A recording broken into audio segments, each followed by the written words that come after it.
comes in many ways. Without you, the sky is gray. You move with different cadence, so smooth, your mystical fragrance. My love will never be faded. For centuries I'll be waiting when you will come my way.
Got too many flows, I be killing them.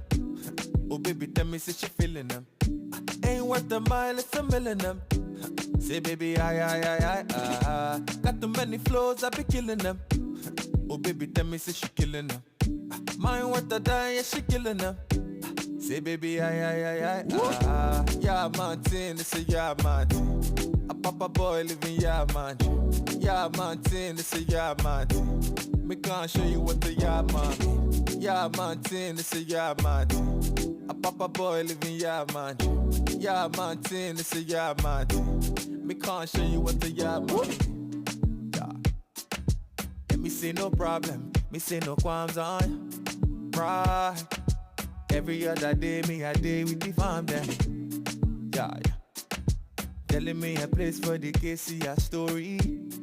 Right. Say me no high, me no bully. Me a fi cool on things, it's a rule on things. When you pull on things, get away from me.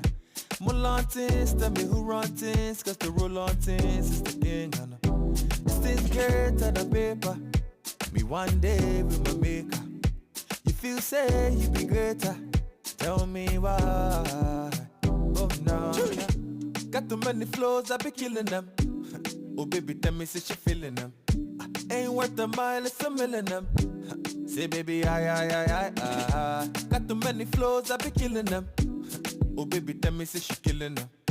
Mine worth a die, yeah, she killing them. Say baby, I. Yeah, Martin, this is yeah, Martin. A papa boy living yeah, Martin. Yeah, Martin, this is yeah, Martin. Me can't show you what the yeah, Martin. Yeah, Martin, this is yeah, Martin. A papa boy living yeah, Martin. Yeah, Martin, this is yeah, Martin. Me can't show you what the yeah, Martin. It's a rule on things. When you pull on things, get away from me. Mull on things, tell me who run things. Cause the rule on things is the king, I know. This thing's greater than paper. Me one day with my maker. You feel say you be greater. Tell me why. Oh no. Got too many flows, I be killing them. Oh baby, tell me, say she feeling them. Ain't worth a mile, it's a million them. Say baby, I. Got too many flows, I be killing them. Oh baby, tell me, say she killing them. Mine worth a die, yeah, she killing them. Say baby, I.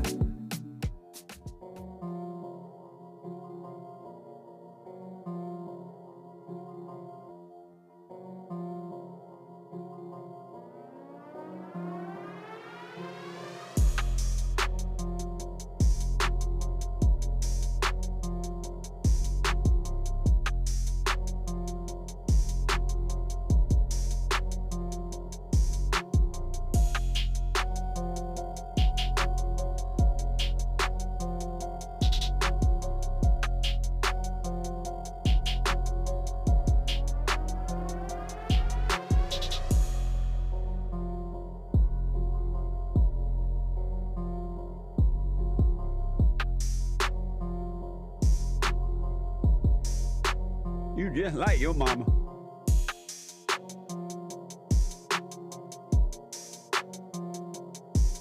Black excellence. I see black people.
He black.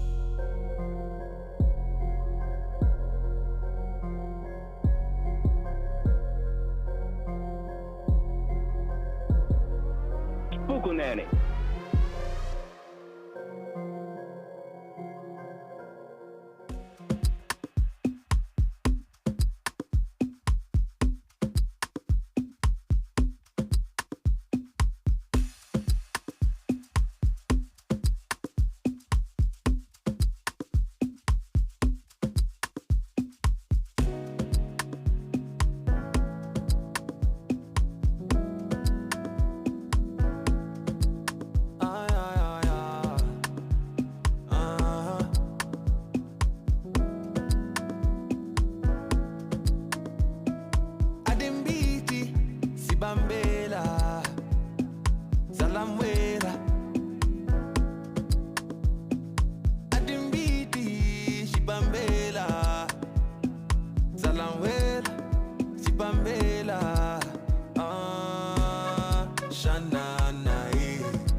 stand up strong, face the truth about themselves, to understand what went wrong. I know we can find a way. I know we can find a way. I know we can find a way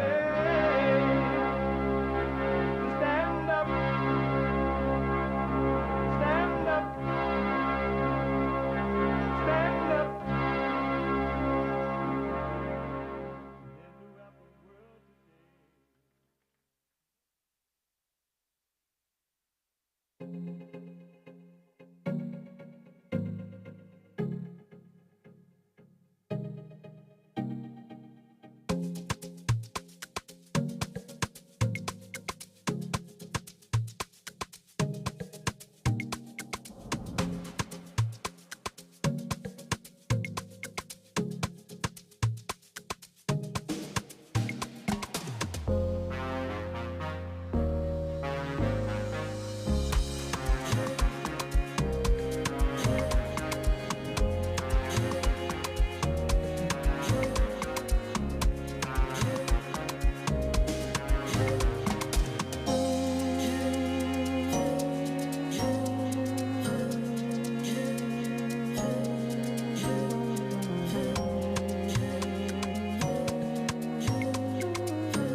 Uniting, my bad, folks. It's my fault. No one else. No one in the staff.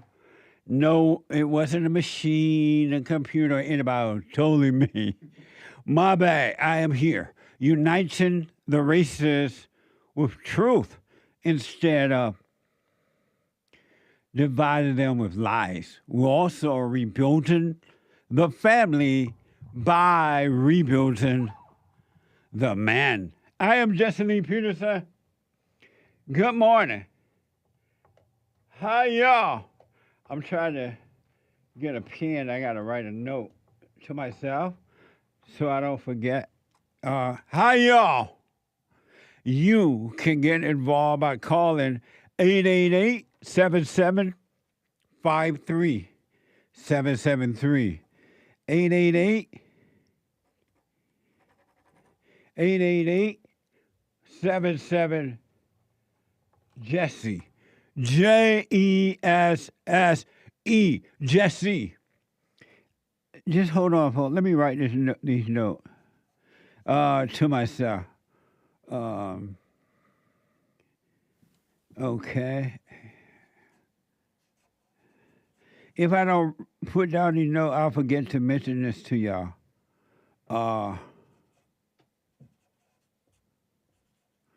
Nice. 888-7753-773. 888-77 Jesse. And my biblical question, are you a single-minded person?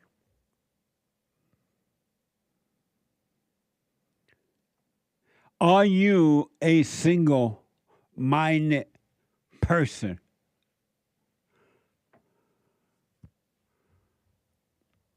We have every way that you can watch and support the show listed on JesseLeePeterson.com/show. JesseLeePeterson.com/show. And if you're out and about, of course you can podcast the show, but you got to run around early in the morning, late in the evening, late at night. It all depends on where you are because we are heard around the world by everybody and their mama. And so the time zones are different. If you need to podcast the show, podcast. But you can listen to the show as it is happening, no matter where you are, who you are, and what you're doing. By calling the listen line on TalkStream Live at 605-615-4131. 605-615-4131. And to donate and have your comments read out loud, go to Buy Me a Coffee. BuyMeACoffee.com. What the? /JLP Talk. BuyMeACoffee.com/JLP Talk. And Bond JLP Cash App. Bond JLP Cash App. It's Friday. And so Monday is Female Monday. Tuesday, Country and Western Tuesday. I love country western music. Wednesday, Manhood Hour in the third hour. I'm not yet, don't hold me to it. I may have the first 2 hours of Wednesday, White Wednesday. Because we got everything else in there but the white folk. But then you're going to want me to have Jewish Day. And I don't know where I would put that. I don't do shows on Saturday. But anyway, so Wednesday, Manhood Hour. Thursday is Bible Thumper Thursday.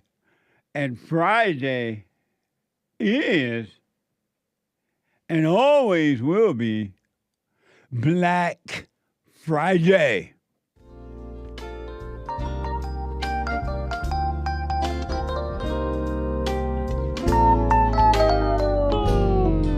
I love the blacks. You do make disparaging remarks towards black people. He black. I want to make sure we agree on that first. No, we disagree. Hold on. I want to ask. Well, and the things that you do, I just like I say, I want to hate you, but something won't let me. Hey, What? what's wrong with the blacks? What's wrong with the blacks? And we love the blacks. I love the blacks. And for 35 years, as a matter of fact, when I started my nonprofit originally, and still is, it was primarily focused on the blacks, to help the blacks, to overcome, to inform them that they're being deceived by the black leaders and the liberals and all that kind of stuff. To tell them the problem wasn't racism and all that, is a yearning for the Father. A return to the Father is needed. That they needed to forgive their mothers and grandmothers who turned them away from the fathers. And what is missing is the love of a father in every human being until you return. So the black one, you never helped us. You never helped the blacks. So I'm like, okay, we're going to change Open Line Friday to Black Friday so that we can help the blacks. All right? Now you won't be complaining. What the? But first, I realized something yesterday. Crossed my mind when I was eating my meatloaf and mashed potatoes. Oh, God. Oh, Lord. And you know that tariff thing? It's called tariff, Nick? Yes, sir. Okay. That Donald Trump is making America great again with that. And but what occurred to me about that, prior to 1968, at some point after 1968, manufacturing job kind of started to disappear. I remember there was a time when manufacturing jobs, steel mills, and all kind of jobs were just everywhere. Steel mills everywhere. Inland Steel, U.S. Steel, American Steel. And then there were all kind of jobs around in the country to the point that you could just get a job any day. Really. It made buku money. The so-called middle class, though I don't support all that, the different so-called classes. Why would you want to be in a class, right? But I remember my father, my stepfather, my uncles, my brothers, everybody. My stepfather, he had 9 children. I was there, but I wasn't after his. But other than me, he had 8 other children. And so there were 9 of us.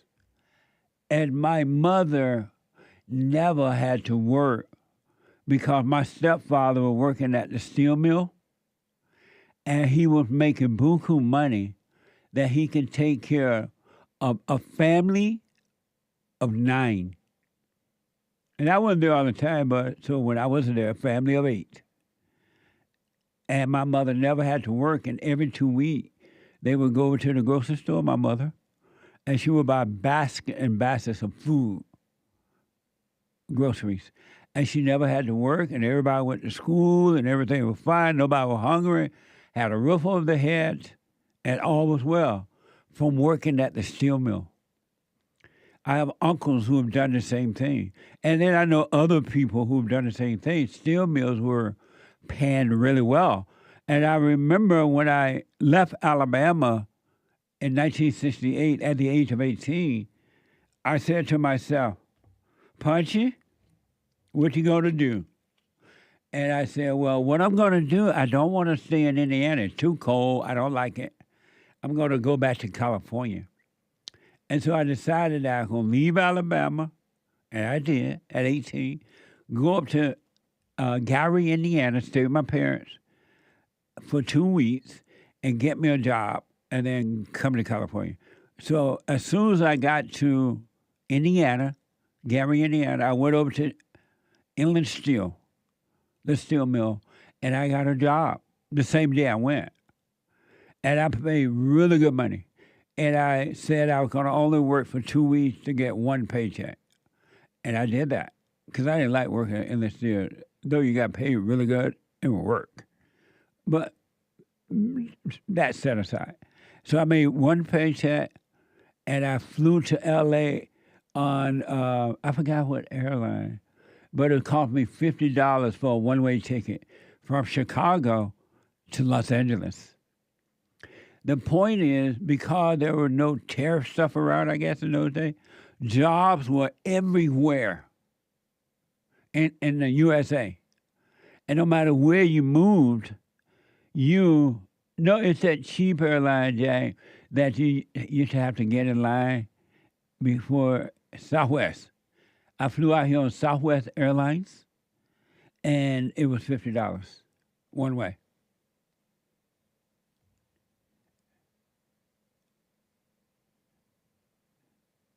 Amazing, huh? One way. But the point is, because America wasn't allowing the companies to be sent overseas and all that crap, jobs, America was flourishing everywhere. And my uncles, and they had a bunch of children, and they had nice cars.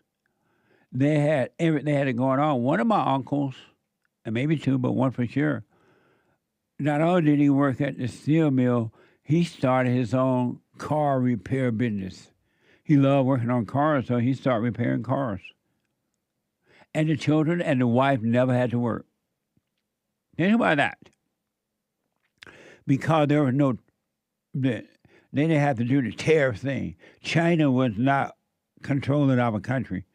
They were buying from us instead of taking from us. And I say that because prior to 1968, I don't think generations after that know about that. I don't think they know what it's like. to live in America and have jobs just everywhere. Because I think they have grown up in America where times are hard and friends are few. They don't know. They only know about little office jobs or government programs. What Donald Trump, the great white hope, is doing, he's bringing back the good old days, where it doesn't matter what color you are, how big your family was, and whatever, how many cars you wanted, you can have it in America because the jobs were everywhere, literally everywhere. You didn't think about not getting a job, or I can't get a job because I'm black. That wasn't even on your mind. This country had jobs, manufacturers, all kind of jobs, not just steel mills and things like that. But y'all don't know about that. I just want to remind you, Donald Trump is doing you a favor. So don't be dumb and listen to the Democrats and the right-wing Republicans who don't want you to be independent and free. They want your tax money. They want to control you for personal gain. All right? So Donald Trump is doing you a favor by putting tariffs on these countries and bringing businesses, manufacturing jobs back to America. He is thinking of the people. And it will happen, and you're going to be glad that it did. You're just not accustomed to it, I think. You're just not accustomed to it. Another thing, and I need, they don't know because I just realized right now I'm going to do a quick thing with my experts. Then I'm going to get to your calls. I have a questions for my experts. And while they're coming in, I want Hake, Derek, my producer, Joel Friday, he black, and the American Anchor Babe. I want everybody. While they're coming in, I've been told, and we're trying to get a guest on the show from Africa, Mommy Africa. I've been told that in Africa, you know how the white people, under pressure of being called racist and all that, gave up South Africa to the blacks. They gave the inner cities and all that beautiful country they had built. They were pressured and they gave it up and gave it to the blacks. And they said, okay, black people, y'all can have us, and we're going out to the farmland, right? And we're just going to leave y'all alone. We're going to do our thing. Don't worry. Ain't nothing out there right now. We're just going to rebuild, okay? We don't want to play with y'all no more. Y'all don't want to play with us. We're done. And so the white people went to the farmlands, and what I'm being told is that they're starting to build airports and really amazing cities on the farmland. White people know how to do that stuff. If anybody can do it, white people can and will do it. So they're building white South Africa again because you can't keep the white man down. But what's happening is, according to the report, I don't know yet, we're gonna get a guest from South Africa to explain all this to us, the true and the false. That the blacks are getting jealous of that. They had already been going out to the farmlands and robbing and killing and raping the whites, breaking in their homes, to the point that white people in South Africa had to put bars around their home. They put wire fences around their home, electric wire fences. They have bodyguards around their homes. They have alarm system around their homes. They have everything, and they still not protected along the roadway and around the homes. So, but the white people are starting to rebuild in the same way they were doing it in a part of Louisiana. And that's what needs to happen. White people, you just got to separate from them and be done. You cannot please an angry person. You cannot convince a victim that they are not a victim. They have to see it. But I want to get more on that story because my country is gone in the same way and for the same reason. But I wanted to ask this is so interesting to me. It's like mind-blowing interesting. And so I want to ask my expert, am I wrong? Am I wrong? for trying to be all that I can be. Whoa, whoa, whoa, whoa, whoa. So my experts are here. Oh, way over to my right and your left, the Anchor Baby of the American Anchor Baby Show at 12 noon Pacific time, Monday through Friday. And an expert on the Jesse Peterson Show.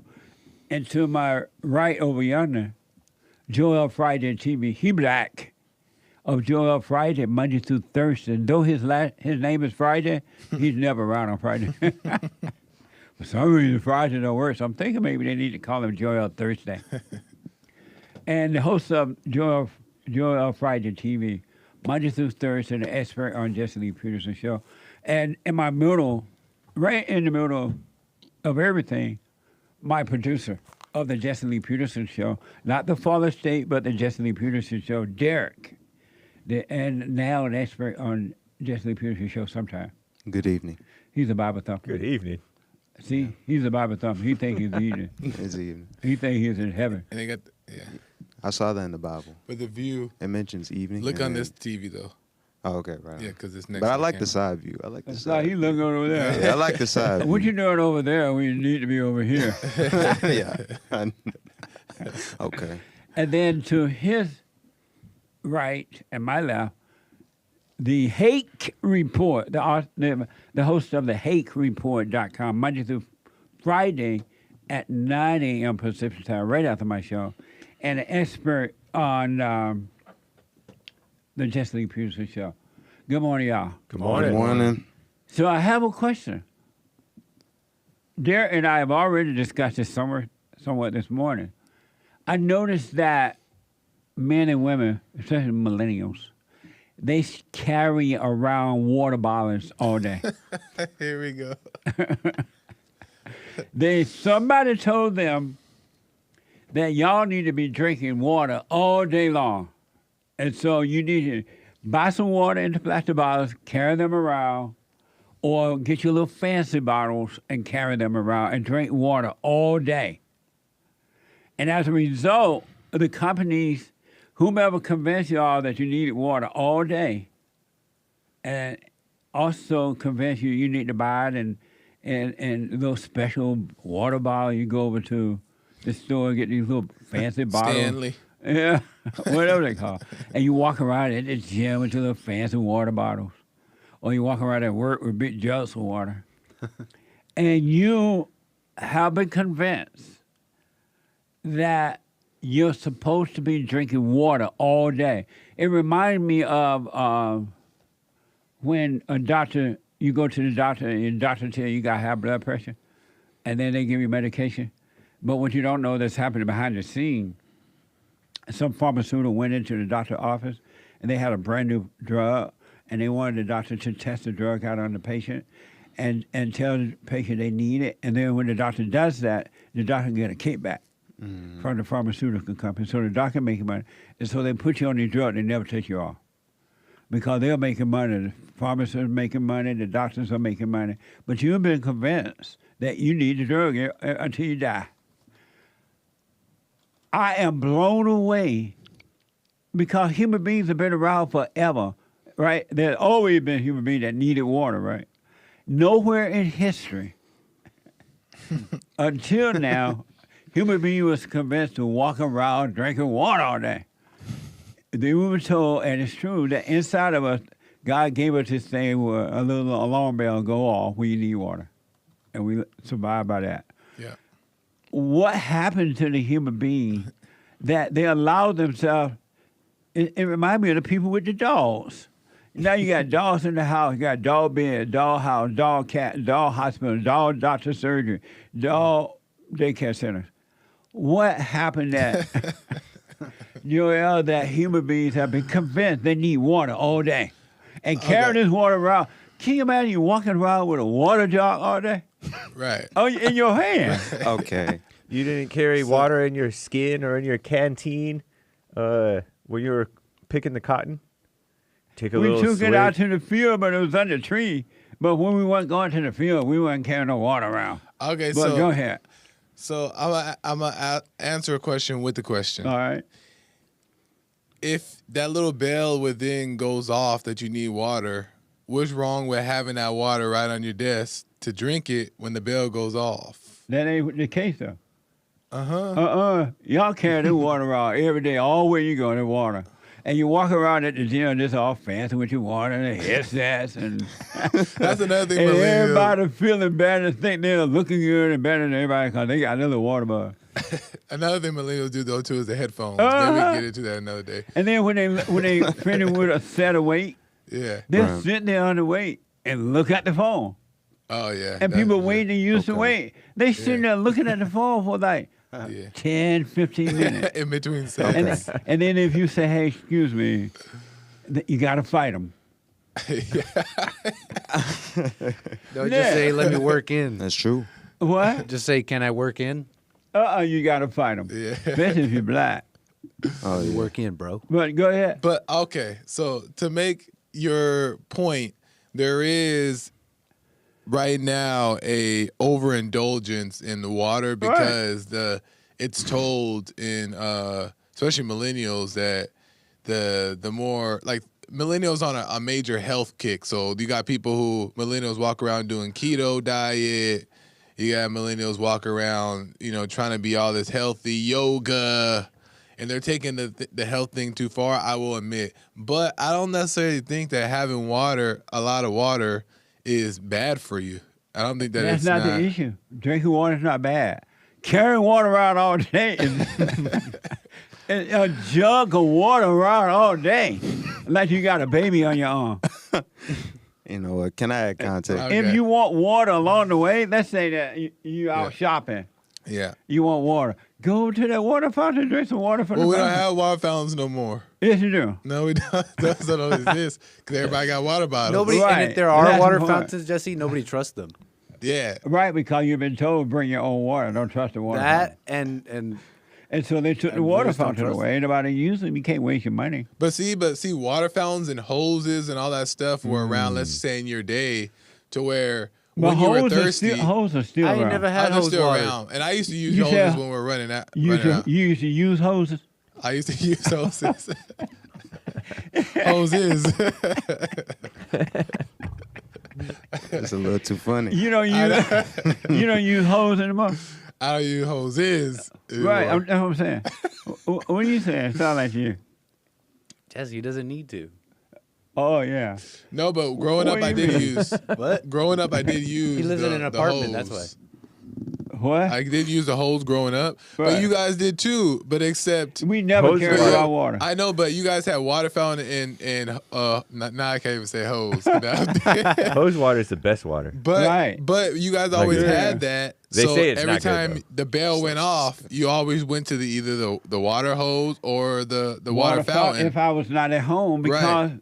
That's the water same fountain. thing. But you didn't have to carry out water in your house that you bought, Right, because the water fountain was right across the street. or the water lure if you're at the market, at the stores, or the water fountain right there. Right. So then you always had it there. But It was my always point there. is, y'all have been convinced by the market, by what do you call advertisement, to carry water around with you all day long. Think about that. But what? Okay, so help me understand the difference of having a water bottle with me, next to me.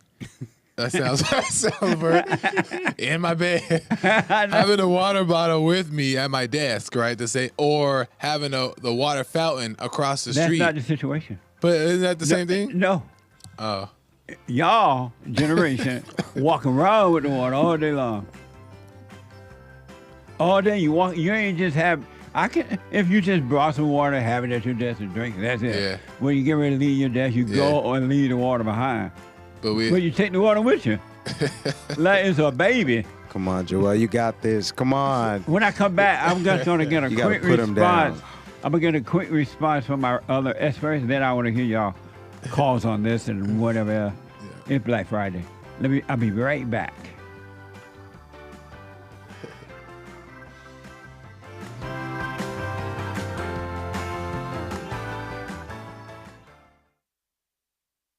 I just want to say thank you for everything that you do.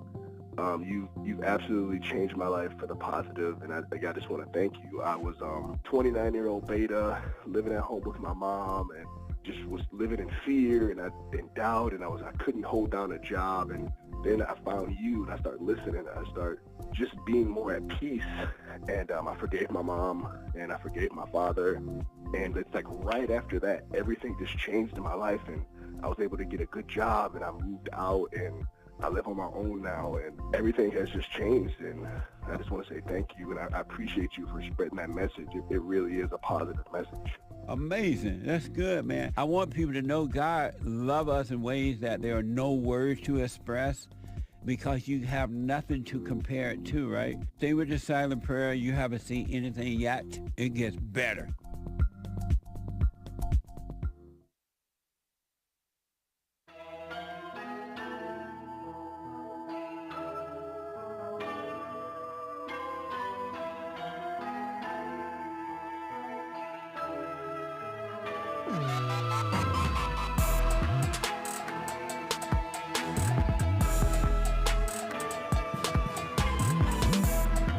We have a brand new episode of The Fallen State at 11 a.m. today. Jim Vick, very interesting. You're going to love it.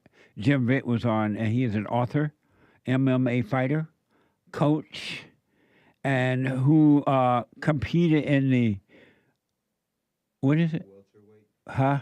Welterweight. I can't hear you. Oh, welterweight. Welterweight and lightweight division of the UFC. Next time on The Fallen State. Do you have anger? I was a very angry child. I've just always been very confrontational my whole life. Why don't you drop your anger? When someone disrespects me, I want to get mad. Have you noticed that women are evil? Most of the men I know that are deadbeat fathers didn't have a dad in their life. A man is the light of the world, the salt of the earth, and he's supposed to lead you out of the darkness into the light. Both your parents are black. Black? No. All my black friends in the laugh when they hear you show that. I thought that man was black. What? Huh? He looks like Omid. Oh, yeah. So at 11 a.m. this morning, you can be a member now, thefallenstate.tv right there, and on locals.com. I want to go back quickly to the water discussion. Right on. Derek. Right on. Derek, my producer, I ain't telling your business anything, but anybody know you, they know you carry around an 800-pound jug of water. Oh, man. You know what? Let me add some context to this. There you go. All right, I'll add some context. So you carry around water all day. Do you know mankind used to not carry water around? and everybody still survived? Right. And how were you Go ahead. Do you know you've been convinced to carry around water? I've been convinced because, and I'm not going to promote this guy, but I have a online doctor that I look into. Uh-huh. And so he was basically making the argument that today's water isn't healthy. It's filled with fluoride. Right. Which affects the body a certain way. Uh-huh. So I decided, okay, what's a better alternative? So he mentioned spring water bottled at the source. So I said, okay. So I went and got some spring water. It didn't taste good at first, and then I started to get, acquainted with it. And I kept drinking, and I noticed, I just felt a little better. And so did he tell you to buy a jug of it and carry it around with you all day long? He didn't say buy a jug. You can just buy a simple bottle. He told you to buy a bottle of it and carry it around with you all day? Yes, but I don't like the way that you're putting it. Yeah, I don't like the way that you're putting it. You're making me seem like a nerd or something. Like a geek. You look like a nerd with a bottle of water. No. That's super manly. All right. What? It's manly now. Do you know you've been brainwashed to carry water around all day? Yes, I know. You know you've been brainwashed? You know what? I'll just fold. Yeah, I know. Do you really? Yeah, what do you mean you're folding? I'm just because I am carrying around this thing of water. I'm not carrying it around like everywhere, but I am carrying water. Where you don't carry it to, other than the bathroom? Like if I go out, you may carry it to the bathroom. No, I do. You do? That's hate. I'm not doing that. But do you know advertisement have convinced you that you need to be carrying water around all day? What? Think about that. Carrying water around all day. No. Do you think that it's bad that they say to drink a gallon away to keep the doctor away? Do you think that that's propaganda, lies? It is propaganda. I never heard that. But Yeah, I never heard that. But they do say eight glasses of water or something like that a day. You never heard gallon? I've always heard Yeah, I gallon. always heard. But my point is, and I new. want to That's stick millennial to stuff. it, y'all be convinced to carry water around in your hand all day long by commercial, by advertisement, and they're making money off you and don't even know it. Well, I can You tell think you're doing it. Go ahead. Well, I can tell you why I typically, in the back of my head, I didn't always do it because I didn't care too much to do that gallon thing. But it's always in the back of my head that the best way to get the healthiest way is to drink a gallon of water a day. So that's always in the back of my head. So then when I start drinking more water, it's justified by that memory. You don't need a gallon of water a day, buddy. Yeah, you don't need. That's ridiculous. Yeah. That's a lot of water. But how is that? But it clean out your system, right? You go pee more, so all your little fluids and stuff go out. James, you made a good point on this Jay, one day. do you know you've been convinced to Whoa. carry water around all day? By my father. What father? My father on earth and my your father dad? in heaven. Your real father on earth? Yep. He told you to carry bottles of water around with you all day? No, he didn't say that. But they're not making money off of me. Who? I don't buy water. Oh, that's for sure. James I'll put water in any jug that I want. Yeah. And I'll get you guys irritated at me because I'll like use the creamer thing. The creamer's empty. I'm like, I don't want this creamer to go to waste. And it's a perfectly good container, so I'll put water in it. Oh, crap. And it'll be like sweet water. And so Joel, one morning I came into the office and I got a cup of coffee and I saw the creamer over there on the shelf, not in the refrigerator. I'm like, oh, I wonder who left the creamer out. I went over to the guy and I poured it in my coffee and I drank it and tasted like more water. And now he hates that brand. I'm like, what the? And now we can't buy that brand. Oh, my God. I didn't know that cups were getting recycled by James. Put water in the creamer. I rinse out my Rockstar and Monster cans. Oh, like man. that. I drink the water. Because then it's not like sticky and like attracting ants or anything. It's But do you know you've been convinced to carry water all day, drink water all day? by my knowledgeable doctors, because I've had physical issues since like high school. Right. Sometimes from not drinking So enough you water. got a reason to do it. You're sickly. Yeah, I'm a sickly child, or was not a child anymore. But do you see the point that commercials, advertisement have convinced this generation of people to walk around with water in their hand? Yeah, totally. It's so trendy and phony. Uh-huh. Yeah, and they then, buy like fancy water and stuff. And then at the gym, the guys be all drinking the water. Yeah, don't When do I'm that. at the gym, I may take a water bottle to refill it because it's empty and I like to have water bottles in my car. Right.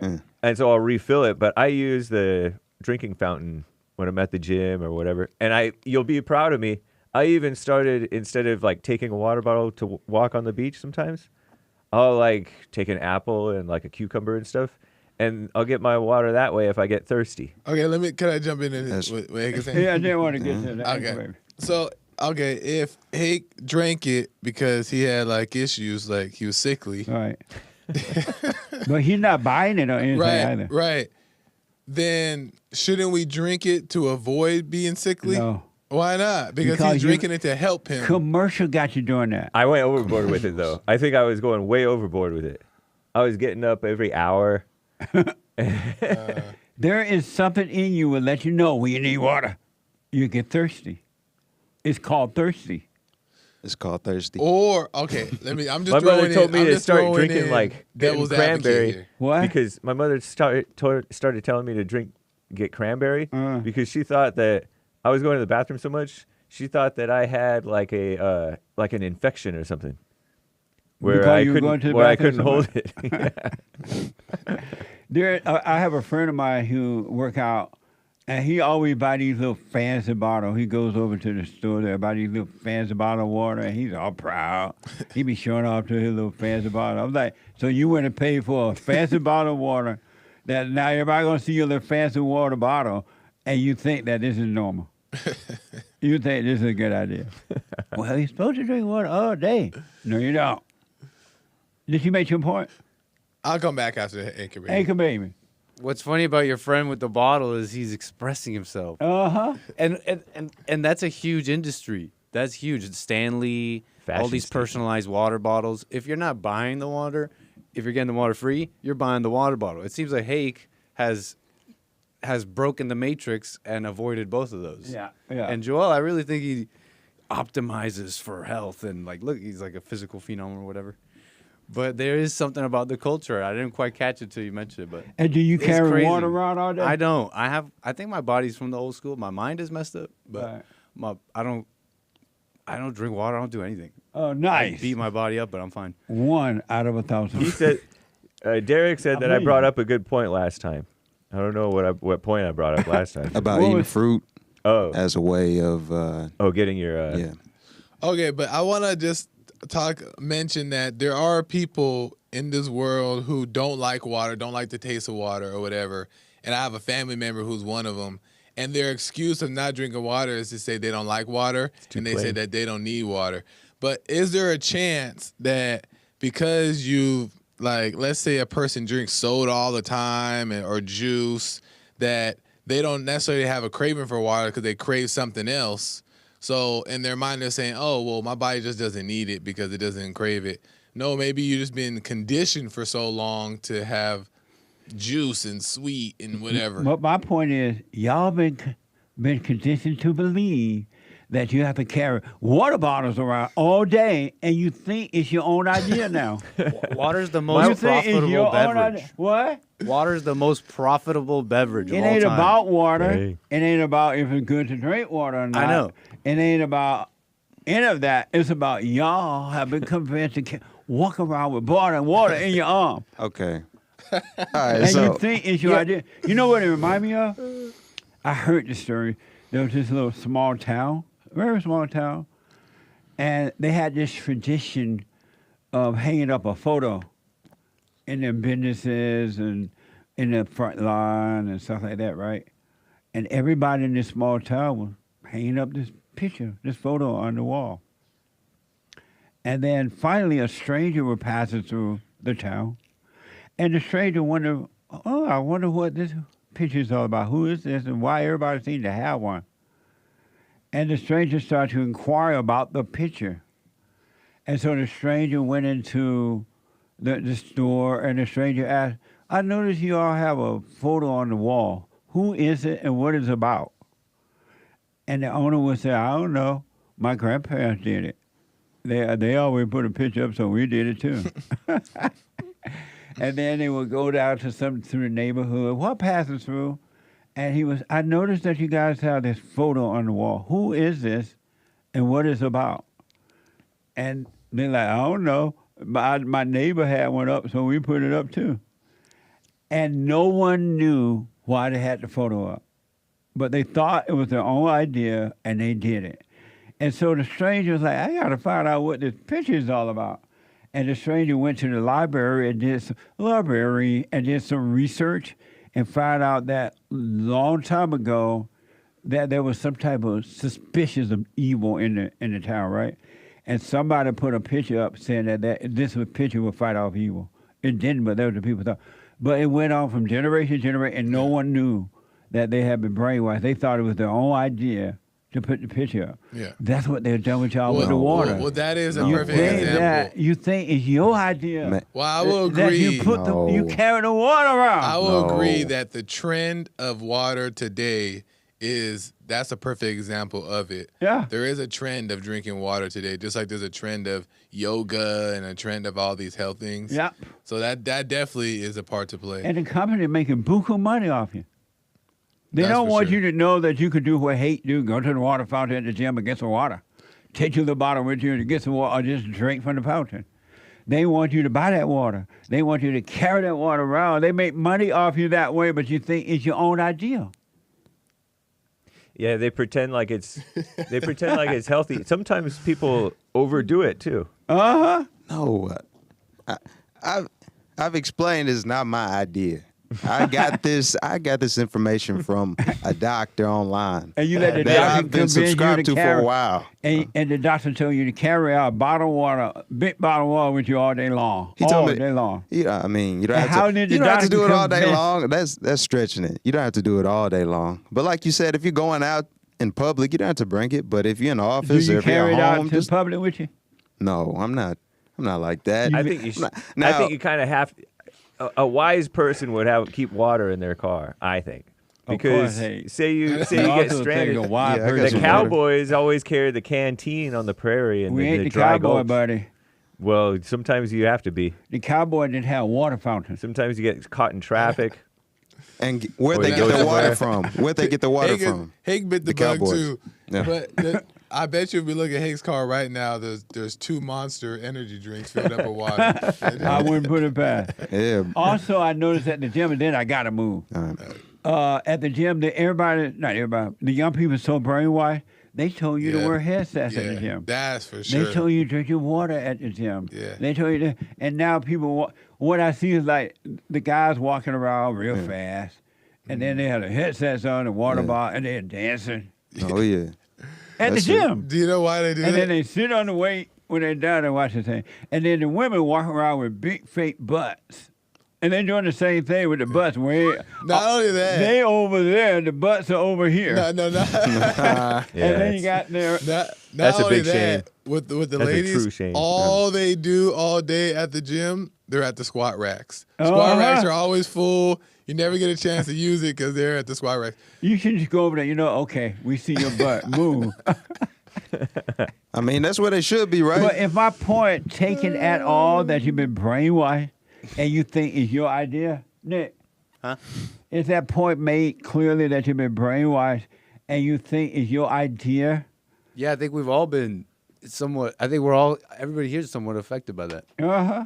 You Just know how to a degree. women are- To a degree, I There's think that point, they're man. freer than you think. We're freer maybe than you think. But yeah, I think I even see that in myself somewhat, like wanting to hydrate.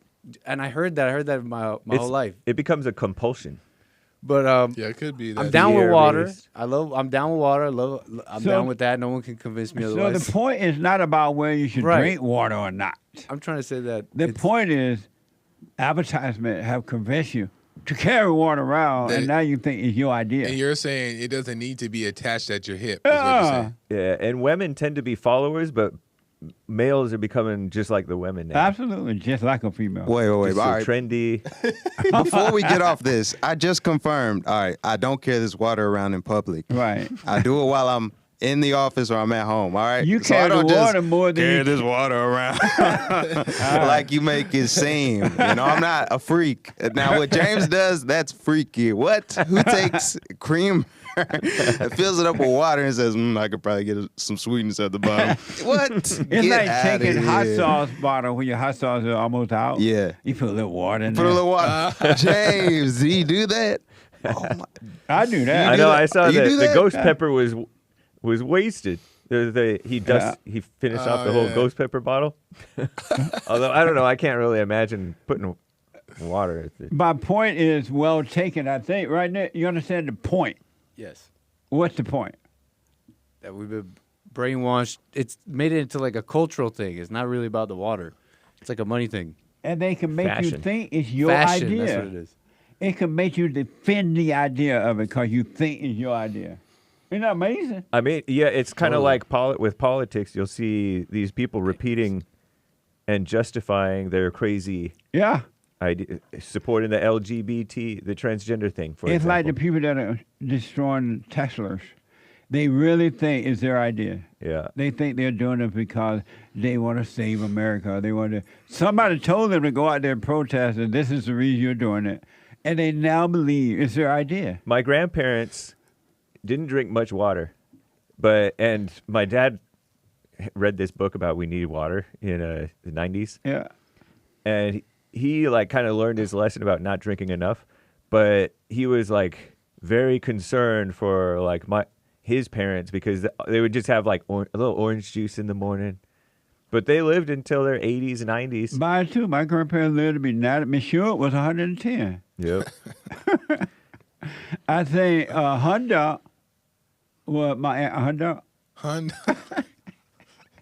Hundunk. Ain't Hundunk. Hundunk? And she had a daughter named Mur.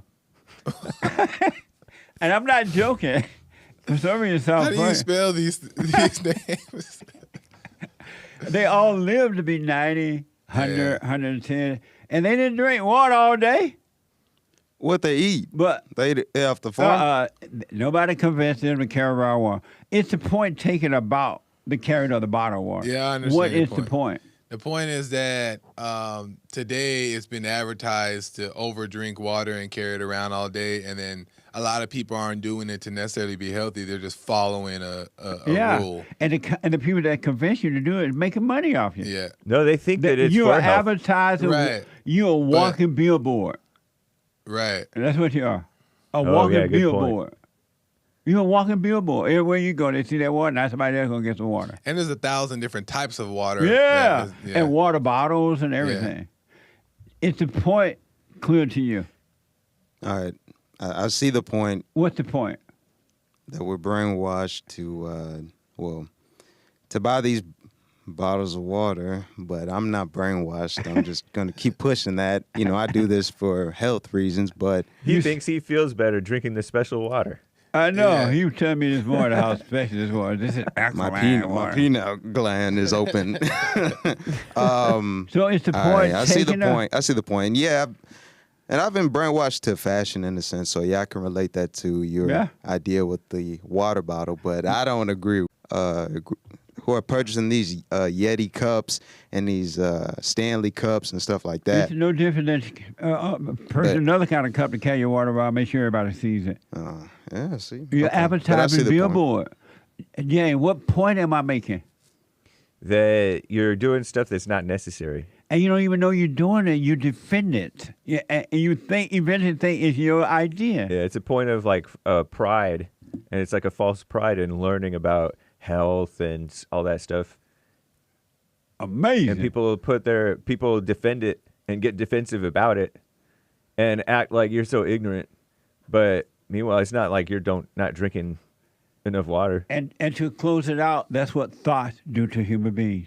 Thoughts make you do wrong, and then thoughts make you think it's your idea to do wrong.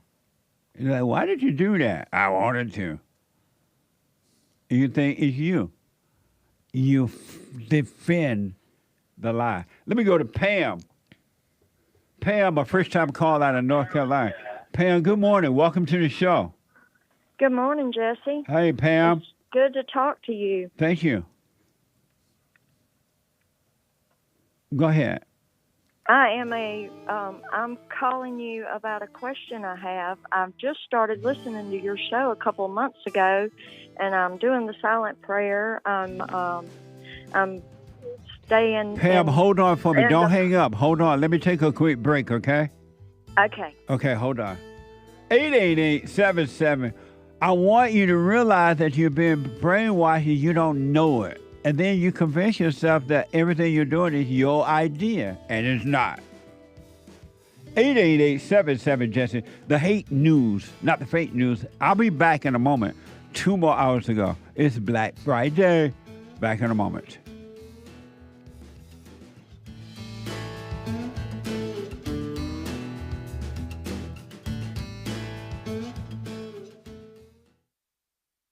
Now, I totally disagree with the way things are going, but you can't be angry because that's what the enemy wants. He wants to control you. They do things to make you mad so they can control you. It's like being married. And the wife would do things to make you mad, or she'll do things to make you feel good. And men do that to women too when they want something from the woman, especially sex.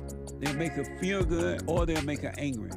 And the woman's gonna have to say, you don't want to be angry. You want to speak up. You want to disagree with what's going on. It's wrong, but do not be angry. Then you won't have fear. You won't have doubt. You won't have worries. You'll be able to see, but you gotta stay away from anger. That's why you must forgive your mothers and your fathers so that you can overcome the spirit of anger. It's a spirit and it's wicked.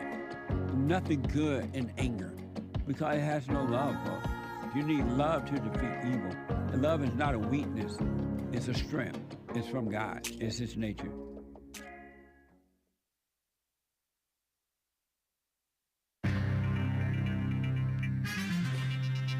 Commie Nonsense Network is agreeing with our greatest president, Donald J. Trump, about the auto tariffs because it's good for the environment.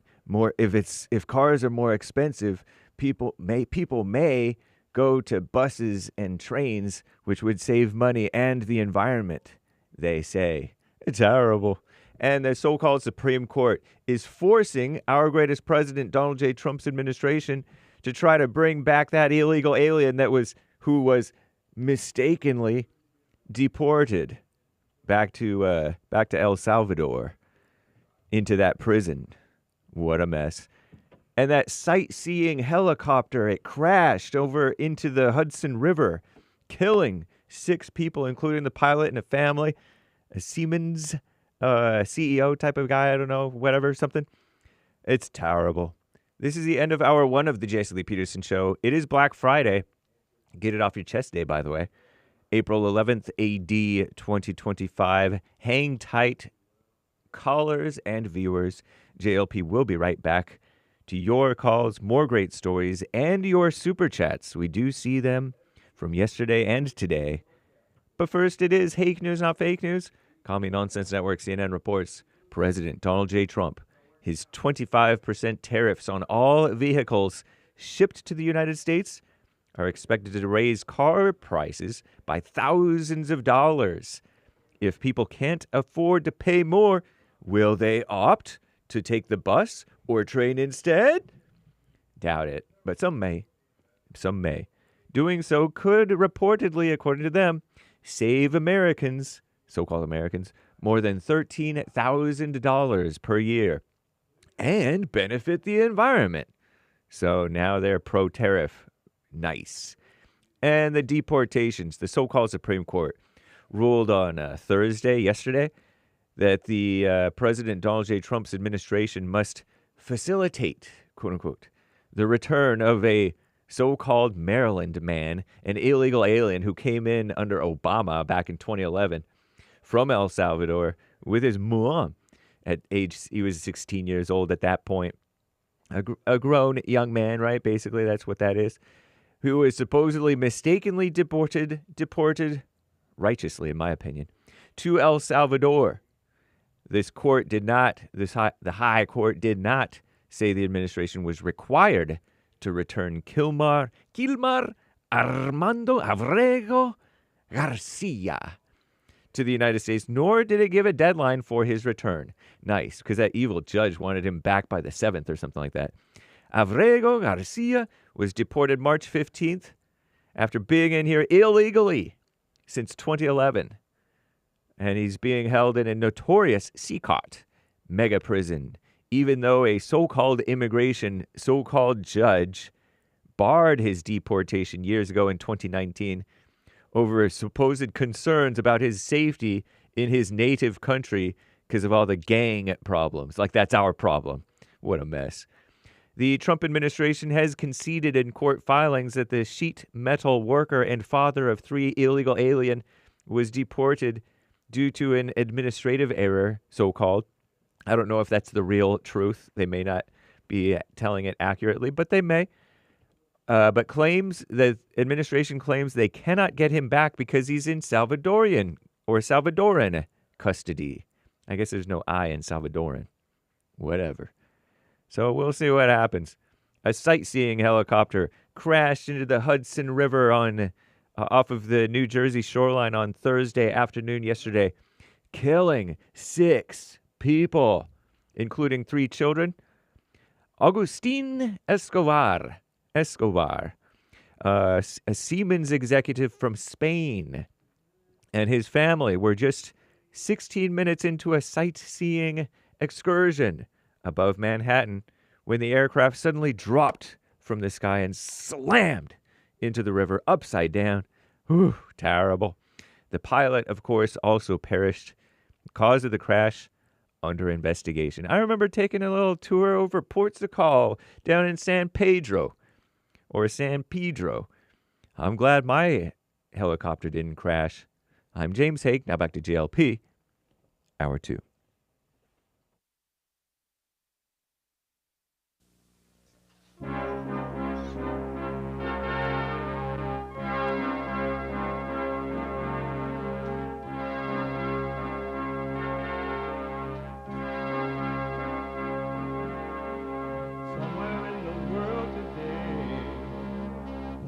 got to stand up strong, face the truth about themselves, to understand what went wrong. I know we can find a way. I know we can find a way. I know we can find a way to stand up, stand up, stand up.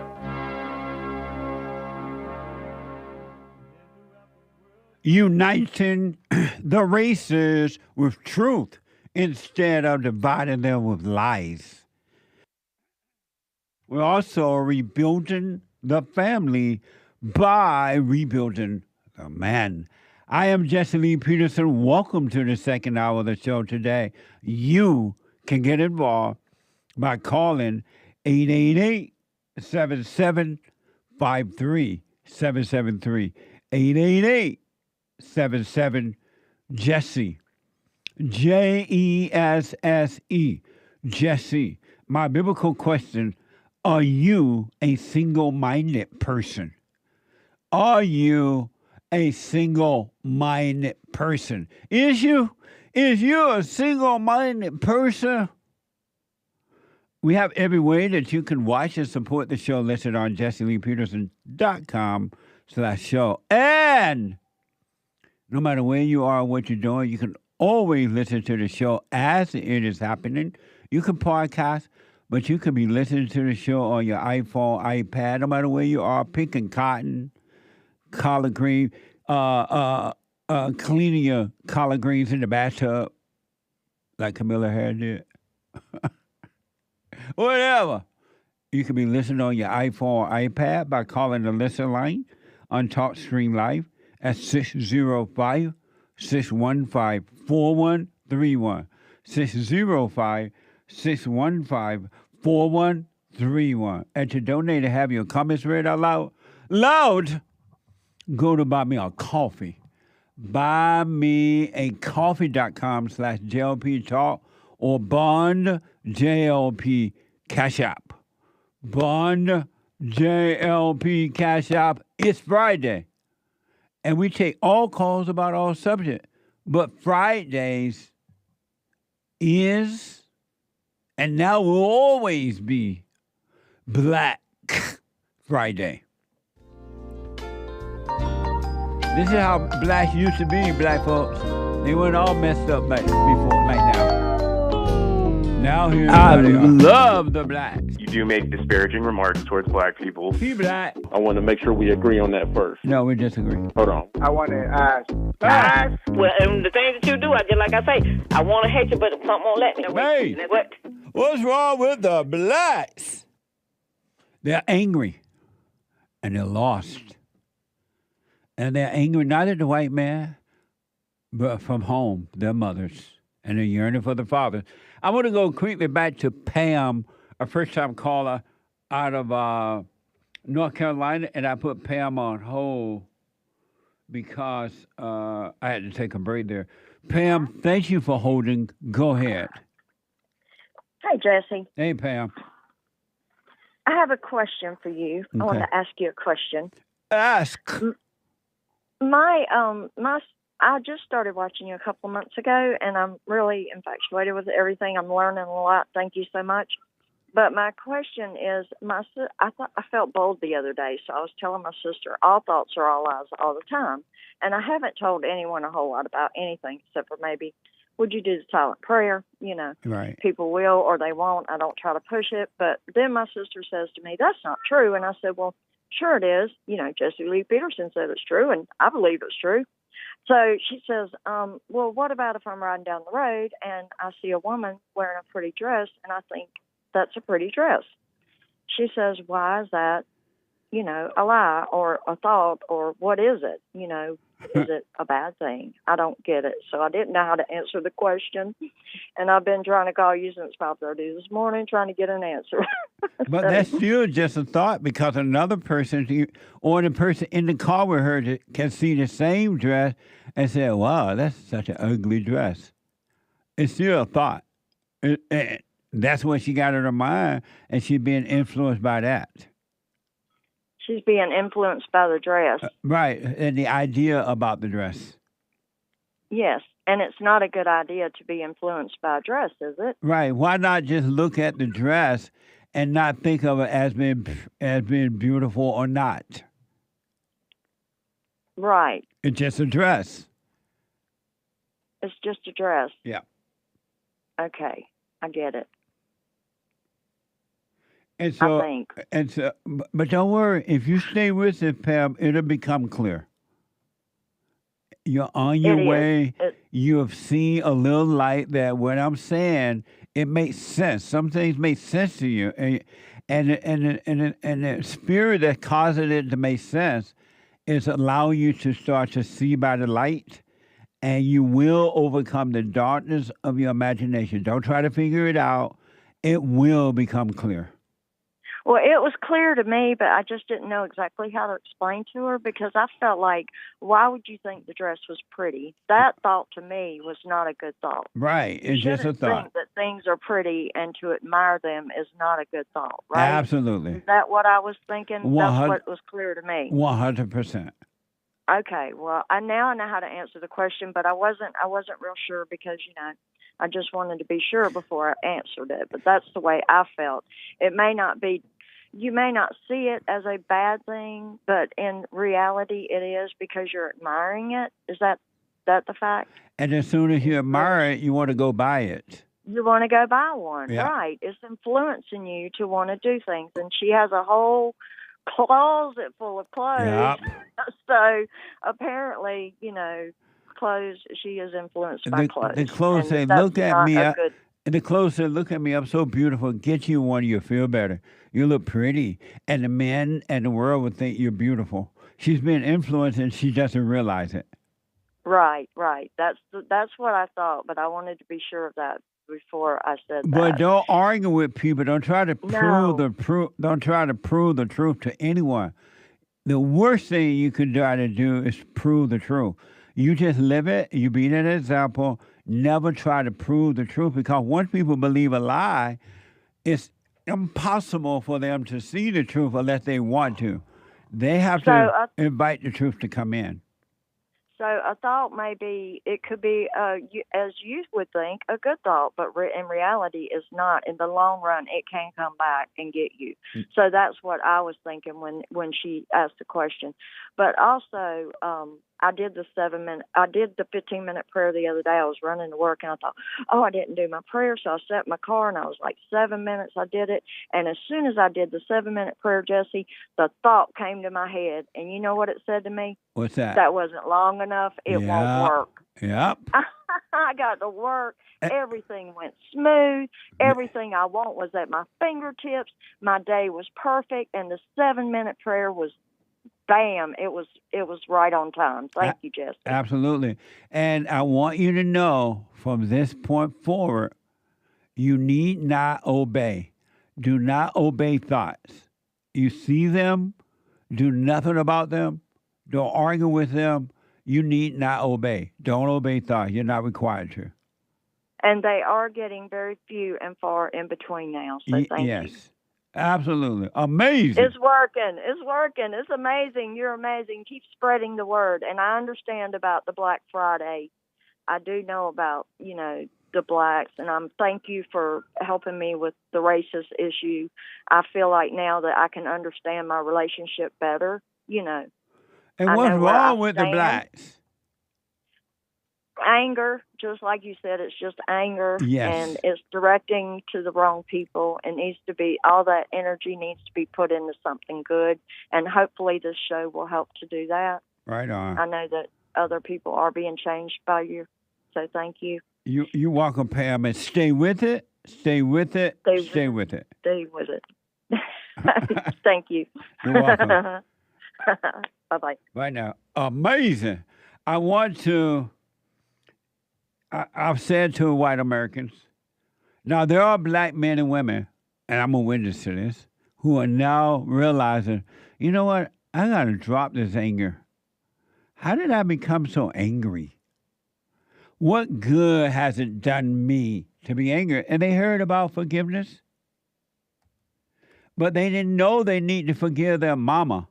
They didn't know that they had become like what they hate, that the anger came from their mothers and grandmothers. They just didn't know because they've been told that grandma and mama are queens and they can't do any wrong. They can do no wrong. And because they haven't believed that grandma and mama can't do wrong, grandma and mama destroyed everybody and everything. Everybody and everything. And so they hear me say, and others, forgive your mother, and God will forgive you. Forgive your grandmother, and God will forgive you. And they're like, what the? That's all it took? Just one look? That's all it took. Just one look. Just all it took. Just one look. That's all it takes, right? And so they're starting to forgive. But white people, I warn you, my country is not going to get better. Now, you can get better in the country from within. You can start living from within and have perfect peace in spite of what's going on out there inside of others. But black people hate you. And they blame you for everything. Everything. They're losers. And losers feel like victims. And the victims are going to blame everybody else for the way that they feel. And they'll say, well, you made me feel this way. And you can't convince them. I don't have anything to do with your feelings. What the? And you can't convince them that the feelings inside of them, everything that is happening inside of them. It ain't happening out there. You can't convince them. It's like the water bottle. The people who carry the water bottles around all day, they've been convinced it was their idea. It's like the people with the dogs. They now take dogs to the hospital, to a dog doctor, surgery. Somebody told me the other day they're about to pay, I think, $60,000 for, or $6,000, I may be wrong, for a dog surgery. Think about that. Who convinced that person to do that? I'm like, put that dog outside and let Mother Nature hear that dog. It will cost nothing. But they have been convinced that's what they want. You cannot convince an angry person that it wasn't their idea. And so you're never going to be able to convince the blacks that you had nothing to do with their anger. And that's happening with the whites to the Jews now. I'm stunned. Well, not quite stunned. A number of white people who are blaming the Jews for their problem. The Jews control everything, they say. Like the Jews have something to do with them being losers in life. They're feeling like victims in the same way the blacks are feeling about the whites, and you can't convince them. Okay, if the Jews own Hollywood and you don't like it, start your own Hollywood. What's wrong with you that you got to sit back and look at the Jews create Hollywood and you won't go and do your own Hollywood? You're going to sit back and criticize. Think about that. You have the power to do whatever you want to do in life. It's up to you. But you got to take control of your own life. And the blacks are out of control with anger. You can't trust the blacks. Example number one. And blacks are very dangerous in society too. And if you really, really think about it, due to the anger and the lack of ability nowadays, it wasn't like that prior to the Civil Rights Movement. I got to say that. I was around. It only happened after the Civil Rights Movement, during and after the Civil Rights Movement, when the blacks was told it was somebody else, it's the white man. The blacks didn't even know that the white man to hold them back prior to that. Prior to this, Martin Luther King and all those crappy people. Blacks didn't know that they were not in control of their own lives. Isn't that something? But they believed a lie. And then once they believed that lie, they truly believed that they came up with this idea that it was a white man, and you can't convince them that it's not. And as a result, my country is gone. Here's a video of a passenger pointing her gun at a driver who appeared to not have a clue she was brandishing a firearm. Watch this on X.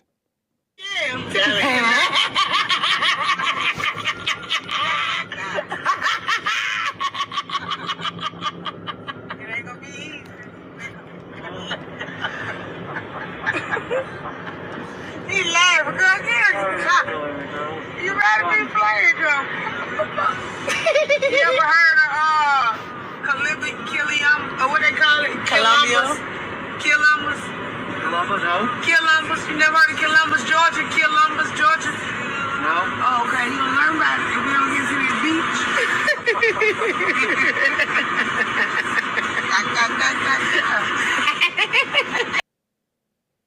See how wicked that is? That's evil. And the blacks have been allowed to get their way because no one correct them. White people are afraid to correct evil with perfect love. And this is what you have right now. This is how that female, the attitude of that female in government. What's her name? She's all loud and nasty. Jasmine Cricket.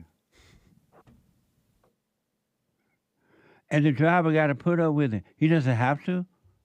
The lady's smoking in the car and everything. It appears. Here's an example of a store owner who stopped a shoplifter. And let me tell you, this is so evil. They're recording it, laughing about it, and somehow or another it's on the internet, and they have no fear or repercussion. She has a gun on the guy, it appears. The DEO or the DEI need to go there right now, find them both, and lock them up. And they will never do that again. Here's another example. A store owner stopping a shoplifter in New York by blocking the door until she paid. Why is this from X? My son is Go pay, I will let you go. Go pay. You sure? Go pay, I will let you go. I will pay, mister. Go pay. Please, I will pay. Go. How much is it? Go pay. No, please. Go get those items and go to the register. No, you're gonna lock me up. No, go. You promise? No. You wasting your time. So can I just pay? No. You wasting your time. Can I just go pay? Yes. Go pay. Go. I'm taking everything when you pay. I will pay now. Okay, go pay. Get the items. What are the items? Amazing, huh? This is black excellence. Black excellence. This is what black people call excellent now. And if you are white or something and you complain about it, disagree with it, you're racist. You're Uncle Tom. It's nothing for black people to go into stores and not pay anymore. Isn't that amazing? Why do you have to tell a customer you need to pay? Why do you have to tell a customer you need to pay and lock the door to make them pay?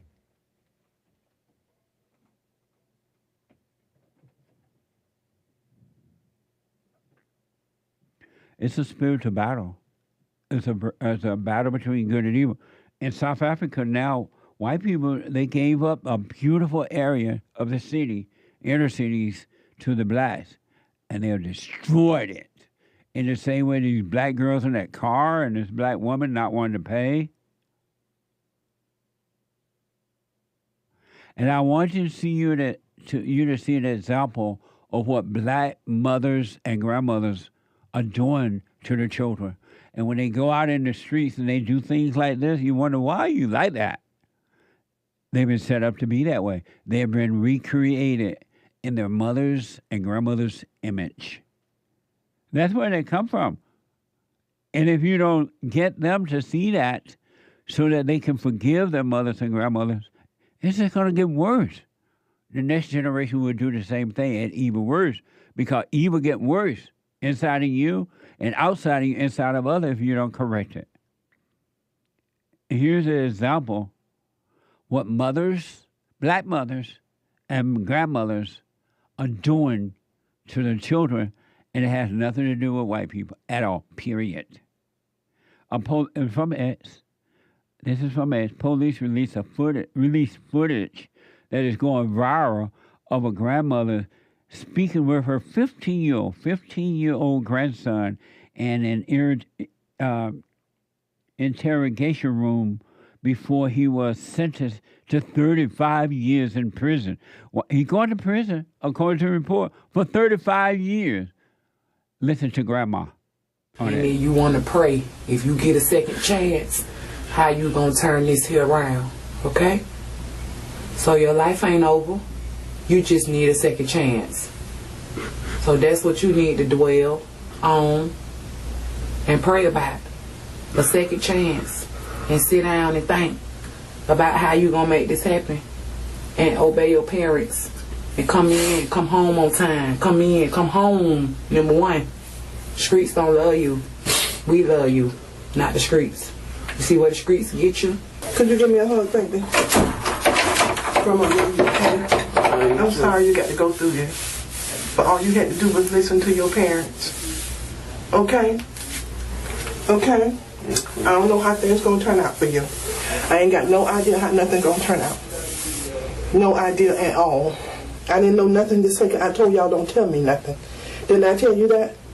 Mm-hmm. Okay. All right, baby. So I'm so sorry you got to go through what you're going through. But if God help you out of this, please get yourself together, baby.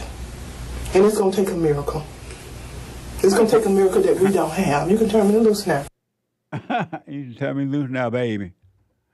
It's that kind of mother love that got him in that kind of trouble.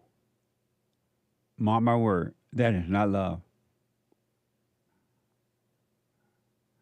This boy did just go out into the street, whatever he's done. He was already angry before he hit the streets. It's a spiritual battle, and it's coming out of the homes. Bad children are coming from bad parents. No such thing as being a good parent and creating bad children. Good doesn't create bad. Good can only produce good. Bad can only produce bad. Bad can only produce bad. When you see the children, you're looking directly at the parents. So when you see these black people with guns allegedly in the car, if it wasn't a stunt, with the police and all that, they come from bad parents. The battle is a spiritual battle. And white people, you're not going to help blacks by being weak and being afraid. That so-called grandmother there, what she's doing has no love, no nothing. It's just emotion with no love. Okay, baby, he ain't no baby. Why not understand that he needs to forgive his parents and forgive grandma? Love conquers all, not mama's love. True love, which only comes from above. It has nothing to do with what white folks. White folks, you got to stop thinking that it's you. And white people are always out there in the streets trying to help the homeless. And they feel all good about it. And then they get robbed. Or somebody take their cars and things. Because what you don't know, people smell your weakness. Evil people pick up weakness just like that. And the blacks know you're weak. They know you're afraid. In Mommy Africa, those white people say, okay, black, y'all can have it. We tired of being called racist, whatever they call the whites over there. Y'all have it. We're going out in the farmland. Nothing out there but farm right now, okay? Leave us alone. We're going to leave y'all alone. But evil's not going to stay in one place. They followed the whites out to the farmland. And that's happening in America right now. Fox is reporting. And by the way, that black boy, he needs his daddy. He needs the spirit of the father, not the spirit of the mother. Look what the spirit of the mother doing to America right now. The spirit of the mother is not doing anything good in America right now. You have females who are teaching Bible study classes. Think about that. The daughter of Satan is teaching a Bible study class, and you go to the class.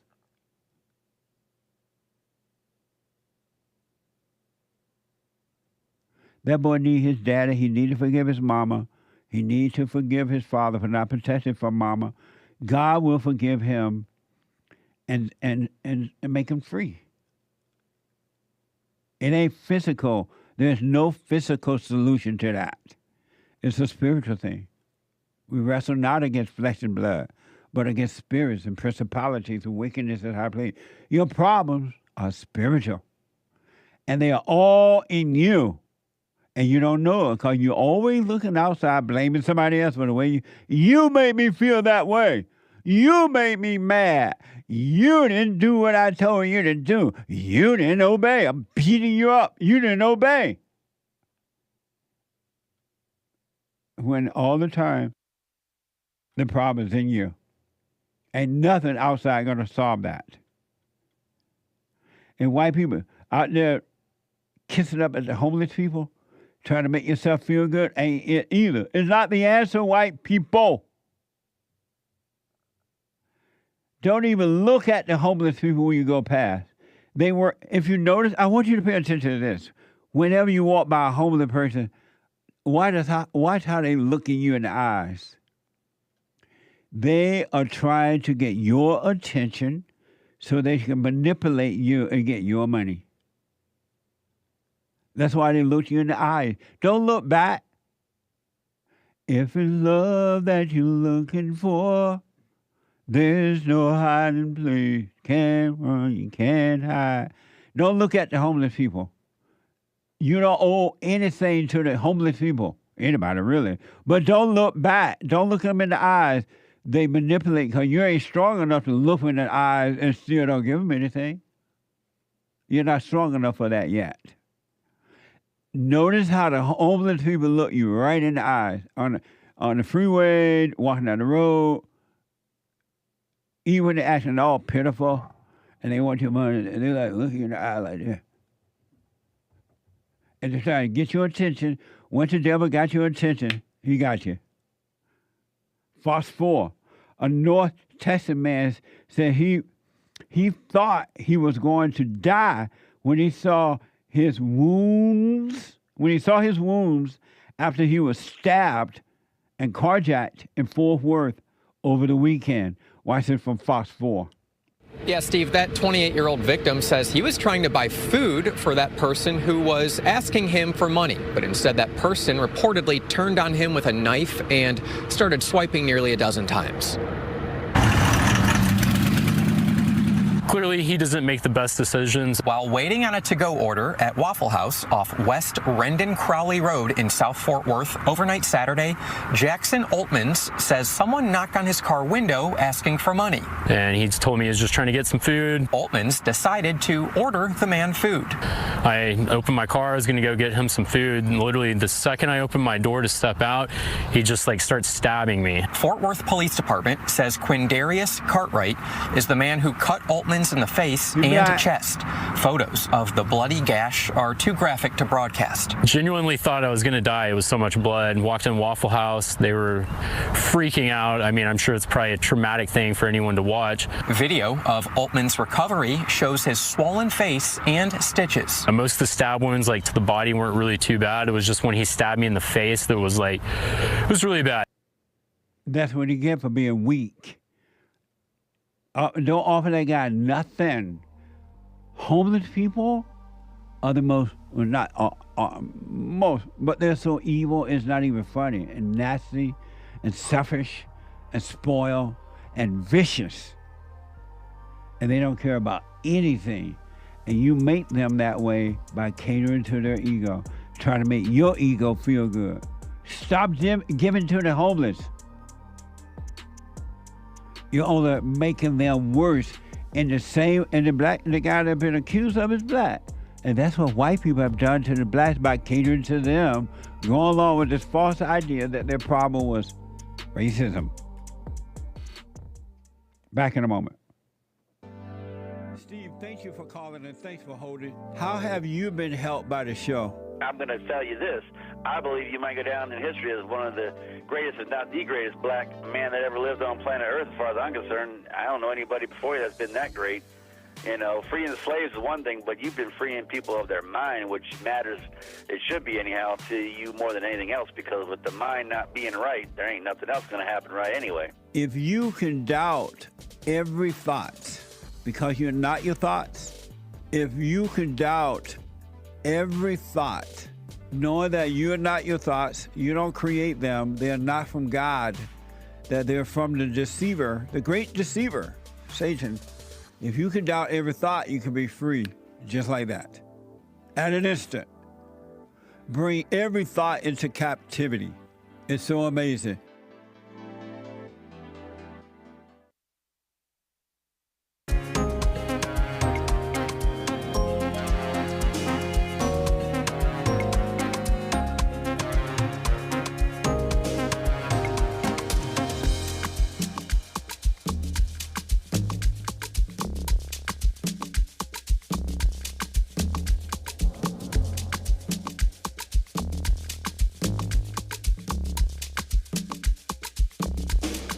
Gold prices are going through the roof.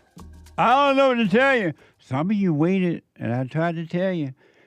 It's like Trump announced the other night, go invest in stock. The stock market's going through the roof today. Those who did it, they received amazing reward from it. Those who didn't, oh well. But don't worry.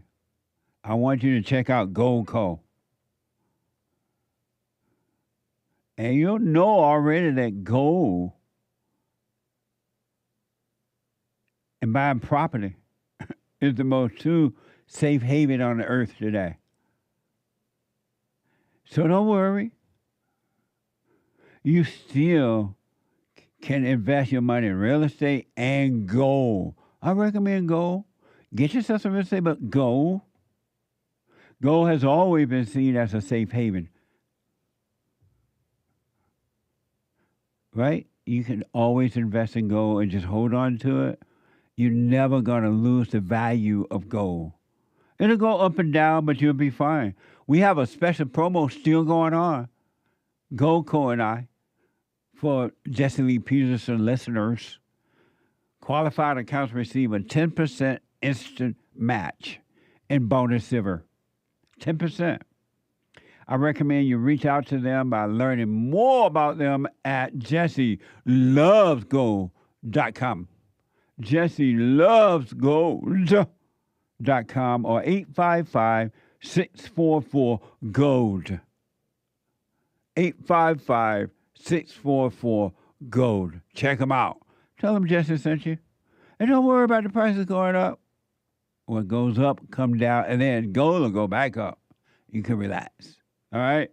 Amazing. The Hake Report is coming up at 7 a.m. Not at 7, my bad. 9 a.m. Pacific time. The Hake Report, 9 a.m. Pacific time. From 9 to 11 a.m. And then at 11 a.m. after the Hake Report, brand new episode of the FallenState.tv. Amazing discussion with James Vick. James Vick. He's an author, MMA fighter, and a coach who competed in the welterweight. Right? What is it? Welterweight. W-E-L. Welterweight. Weight. He competed in the welterweight and lightweight division of UFC. Watch this. Next time on The Fallen State. Do you have anger? I was a very angry child. I've just always been very confrontational my whole life. Why don't you drop your anger? When someone disrespects me, I want to get mad. Have you noticed that women are evil? Most of the men I know that are deadbeat fathers didn't have a dad in their life. A man is the light of the world, the salt of the earth, and he's supposed to lead you out of the darkness into the light. Both your parents are black. Black? No. All my black friends are going to laugh when they hear you show that.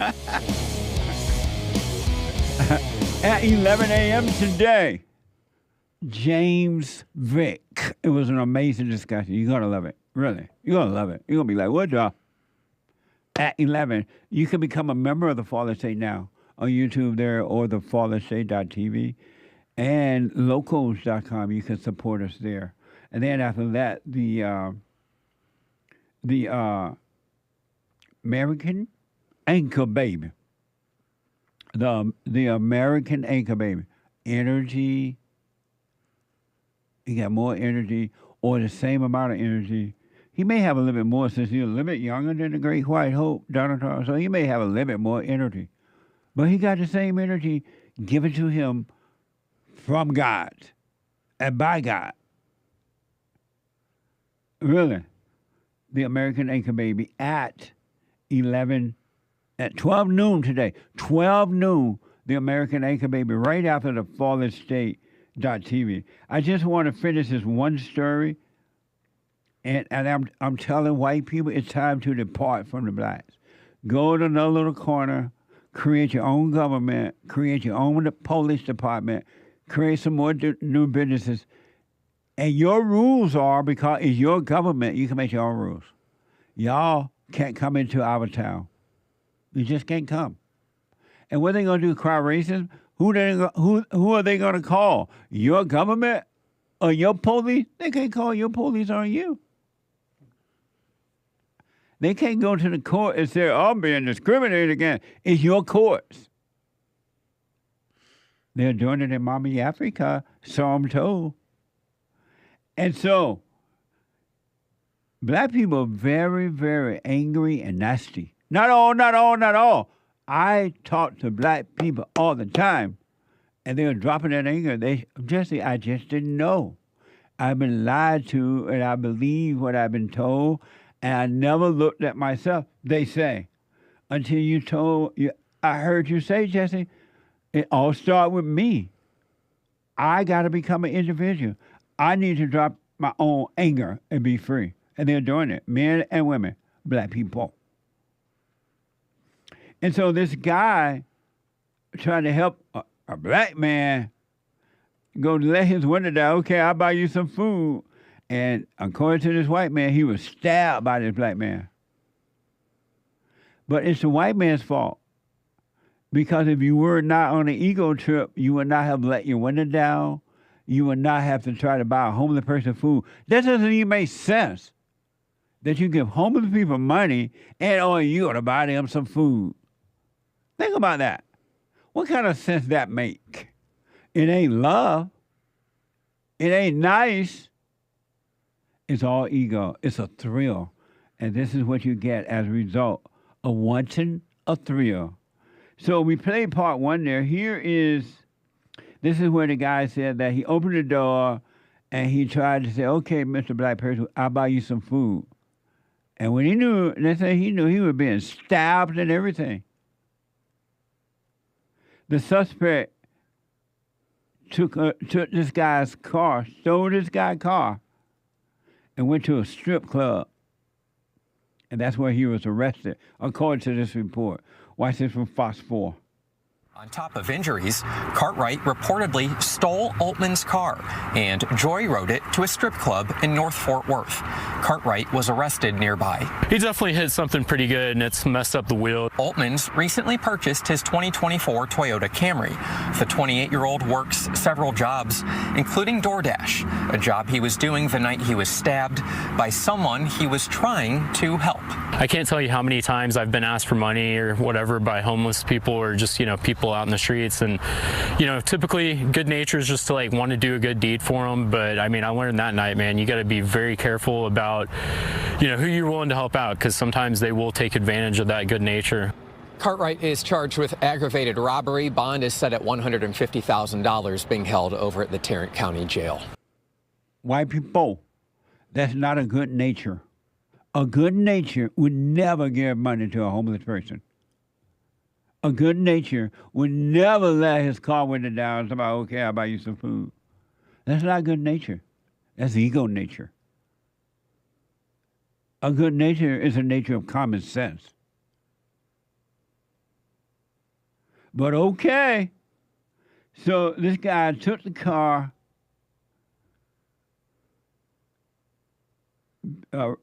stabbed the man. What do you say, huh?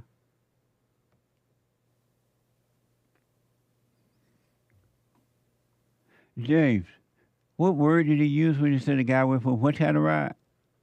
A joyride. Can you go for a? He went for a joy road. I never heard it said that way until Derek said it this morning. Yeah, he wrote it as a verb. He joyrode. He joyrode. Can you say it that way? Derek is in my ear saying yes. You can't say that. I'm not in the. Can you say he went for a joy road? I'm not. Well, that's not what he wrote. But I'm not in the car stealing culture, so I don't understand anything other than taking it for a joyride. But they call it joy riding, joy road. Derek, have you ever heard it called joy road before?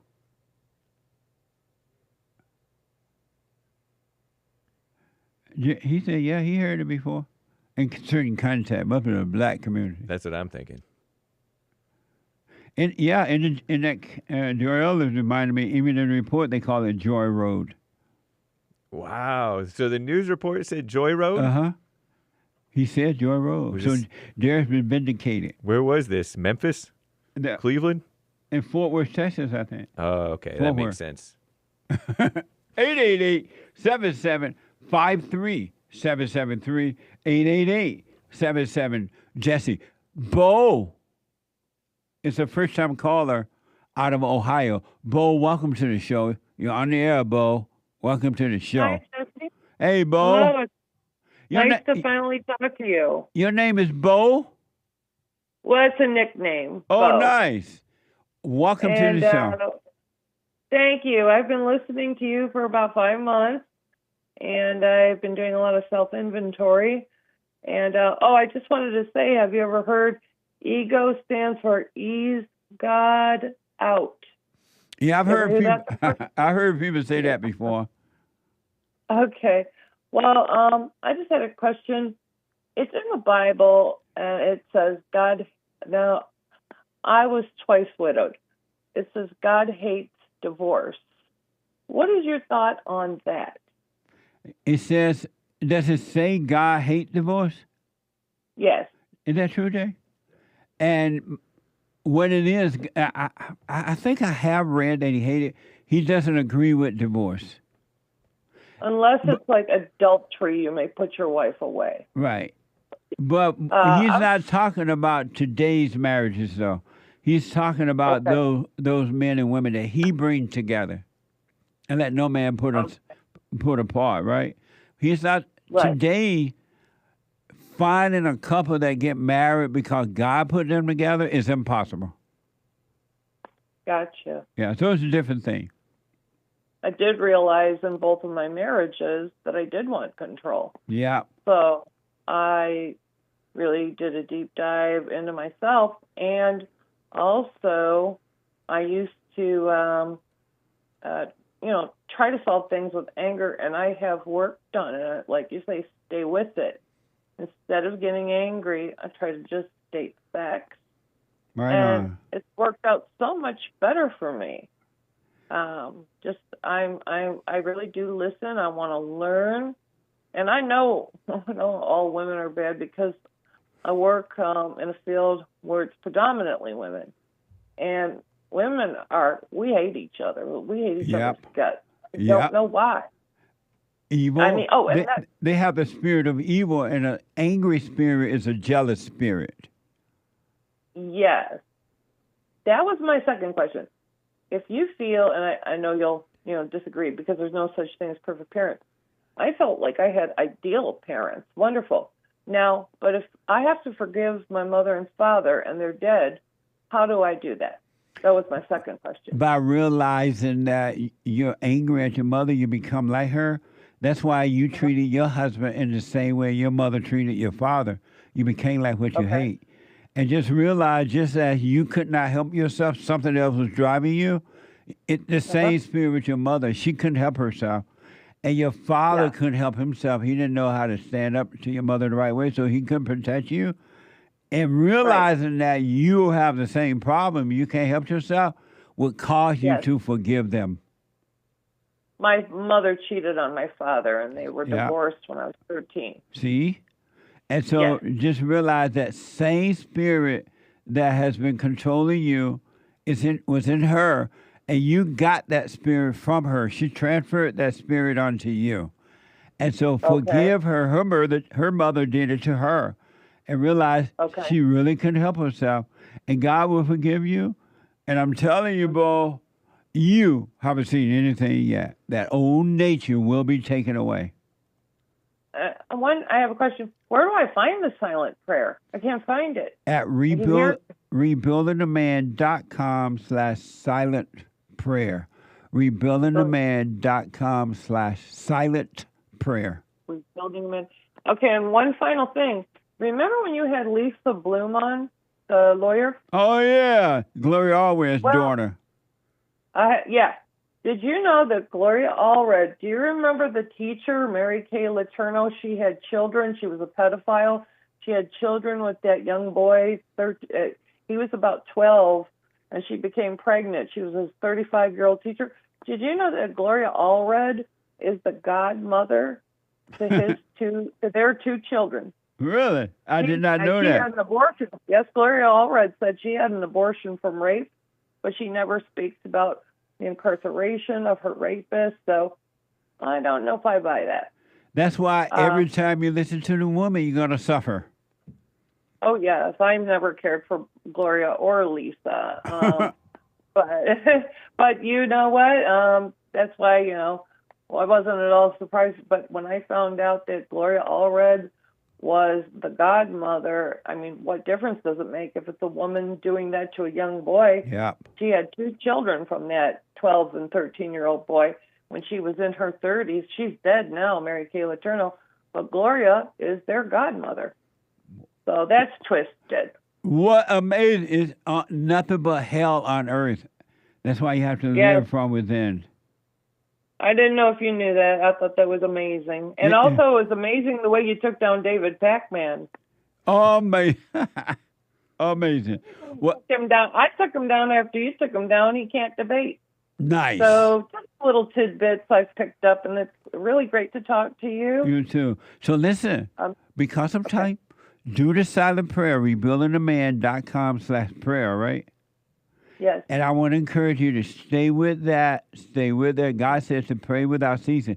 And he's saying stay present all the time. Practice being present instead of in your head thinking about the past or the future and all that crap. That's where evil dwells. That's where Satan lives. And that's where deception lives. So I want to encourage you, now that you got some light, you got a little light, stay present. And that light is going to get brighter and brighter and brighter, all right? Thanks, Jesse. Could you repeat that once more because I got my pen out? Rebuildingtheman.com rebuildingtheman.com / silent prayer. / silent prayer. I've been trying to find that everywhere, but I couldn't. Yeah. Thank you so much for your time and listening to me ramble on. And yes, I know I'm evil, and I'm trying to better myself. You're on your way. To admit that you're evil is the beginning of overcoming it, just like that, all right? Okay. Thank you, and everybody have a pleasant Friday and a pleasant weekend. I wish you well. Call me again. I will. Okay. Thank you. Bye. 888-775-3773. Super chat. Super chats. Giovanni bought a coffee saying, "Thank you for everything, Jesse. Without your help, I would have never known true peace and to live a life without hate." Right on. Thank you. Stay with us, stay with us, stay with it. Roy says with the coffee, Tony, also known as another black female, needs to put the chicken bone down and have a convo. Jesse, you just got to let him suffer and die. I lived in Chicagoland area, country here in Illinois. One thing for sure, without a doubt, blacks on the modern-day plantation called Chicago, run by Democrats for 100 years. Keep it real, Tony. Amazing. Thank you. Thank you, Roy. Tony is a caller from California, folks, in case you don't know. Thank you. And over on Cash App, Bond JLP Cash App, Anthony, Bible thumping Thursday. Good morning, JLP Show. Good morning. Thursday, for those who don't know, is Bible Thumper Thursday. We love the Bible Thumpers. Thank you. Thank you, Anthony, as always. Jamil says, we can't sell anything in China because their tariffs, yet we buy 39% of our goods from them. People love cheap Chinese knockoffs more than freedom. Amazing, huh? Absolutely. Mark says, for the Bible thumpers who lost their way, thank you, Bond. Right on. Thank you. Amazing. Uncle Ruckus asks, Uncle Ruckus, what's wrong with the whites? What's wrong with the whites? They're Terrible. afraid. They have fear. Amazing. Katie, no message. Thank you. Thank you, Katie. My mama's name was Katie. May her soul rest in peace. Angband says, do you think people should avoid marriage if they're in a fallen state? All marriage begins in a fallen state, so why is it ever okay to do? If you want children. Nice. If you don't want children, there's no reason to get married.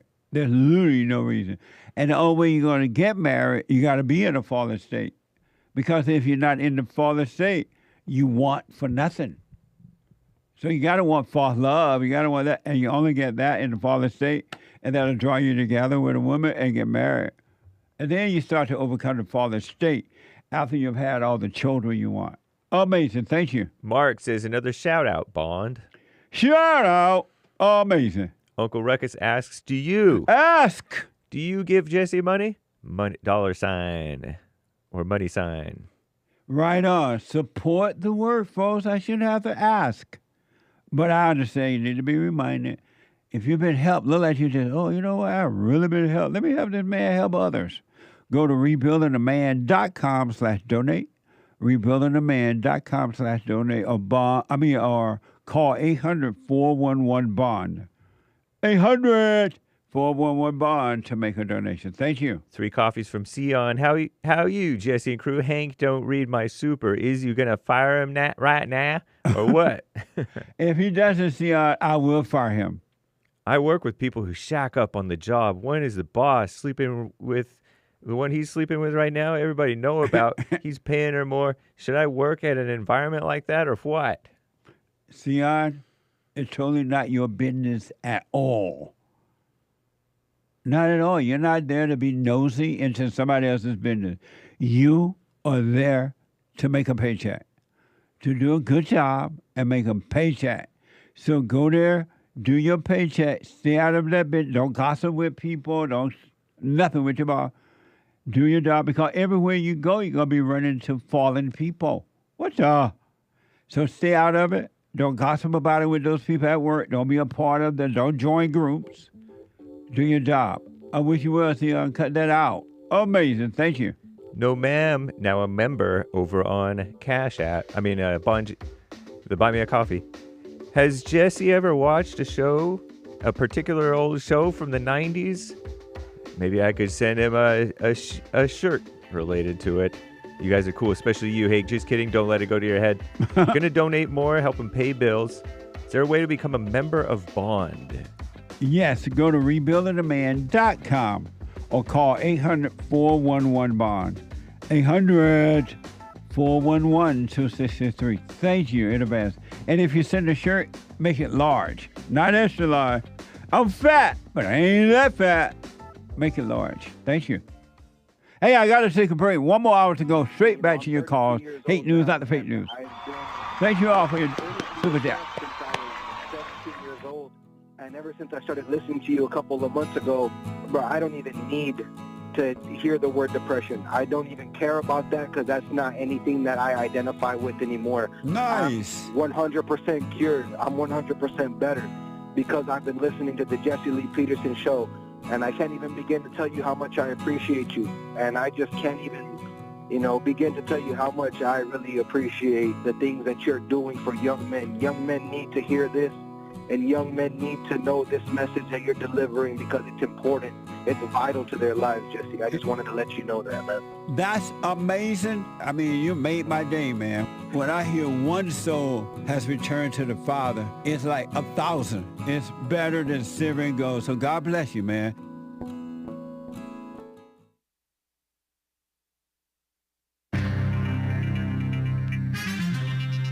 Can you believe it? People are still trying to talk about that Yemen group chat drama, the one where the signal accidentally included some enemy of America from the Atlantic, a so-called journalist, just the scum of the earth.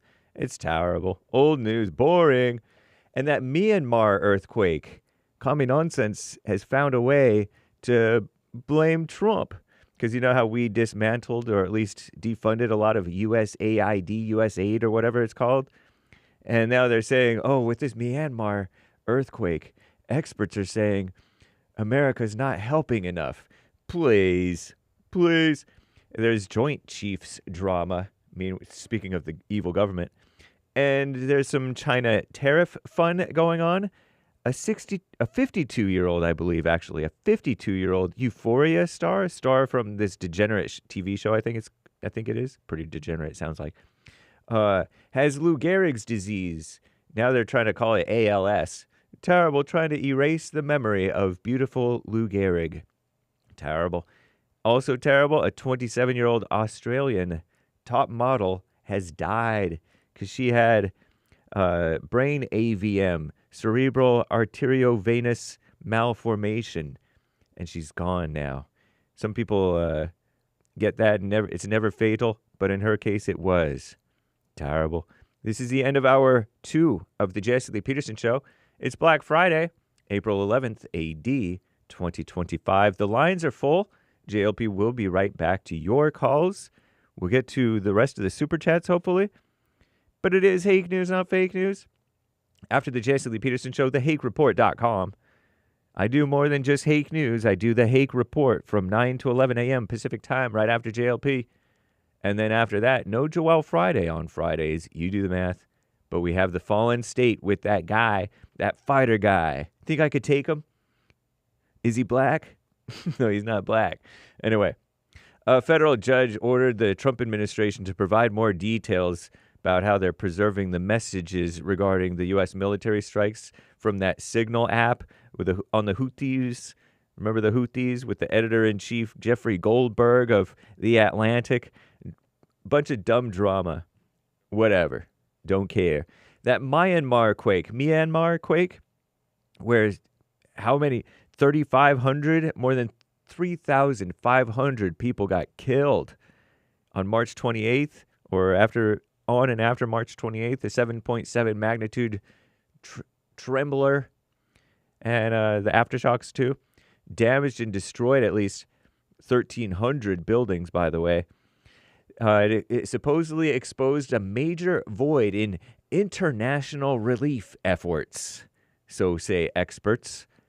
The quake occurred amid the Trump administration's campaign to dismantle USAID, America's main humanitarian, read communist, aid agency.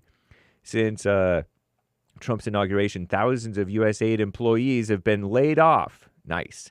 83% of their program has been cut. The U.S. sent just 3 staffers to Myanmar to assess the situation. Good idea. It's good to be up on what's going on. And they're still working there when Doge laid them off last week. Nice. The Trump administration pledged to send $9 million in aid. With minimal staffing on the ground, it's unclear how that money will be channeled. Big old racket, the aid industry. And the Joint Chiefs, the Senate confirmed retired Air Force Lieutenant General Den Razin, R-A-Z-I-N, Kane. Razin is like a nickname to go with his last name is Kane. Raisin Kane. As chairman of the Joint Chiefs of Staff early this morning, Joint Chiefs of Staff, he will replace General Charles Q. Brown Jr., fired by our greatest President Trump in February. That same day, Defense Secretary Pete Hegseth and Admiral Lisa Franchetti, then Chief of the U.S. Navy, and General James Slife, and then blah, blah, blah, blah. I don't care about any of this stuff. Kane was an unorthodox choice, Raisin Kane, to be the senior-making military officer since he already retired and not a 4-star general. I don't care. Nice. I'm James Hake, now back to JLP, Hour 3.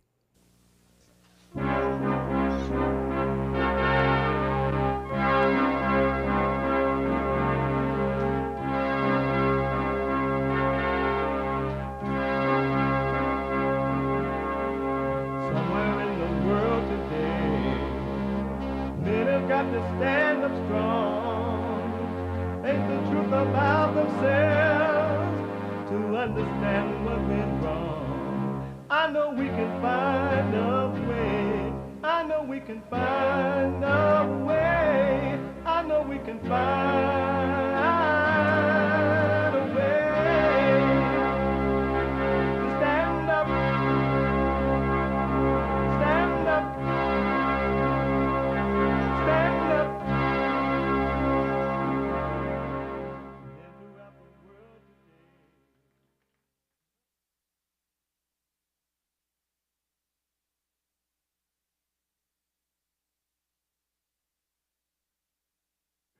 Uniting the races with truth instead of dividing them with lies. We're also rebuilding the family by rebuilding the man. I am Jesse Lee Peterson. Welcome to the third hour of the show today. That's amazing. It's the third hour. You can get involved by calling 888-7753-773. 888-77-JESSE. And my biblical question is a doozy. It's a mama me. Are you a single-minded person? Are you a single-minded person? Are you a single-minded person? We have every way that you can watch and support the show listed on jesseleepeterson.com/show.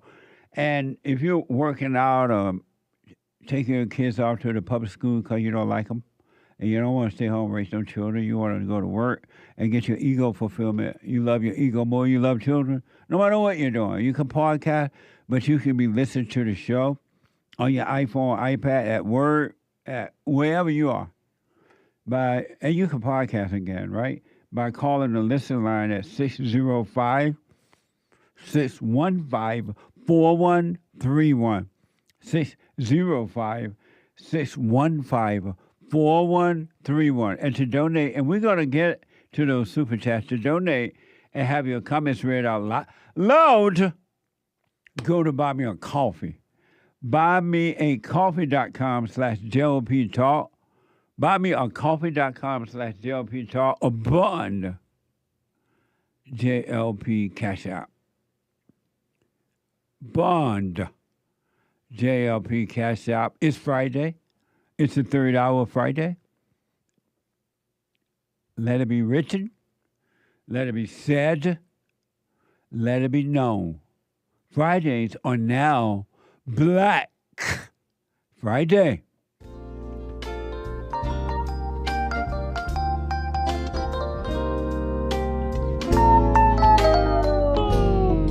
I love the blacks. You do make disparaging remarks towards black people. Be black. I want to make sure we agree on that first. No, we disagree. Hold on. I want to ask.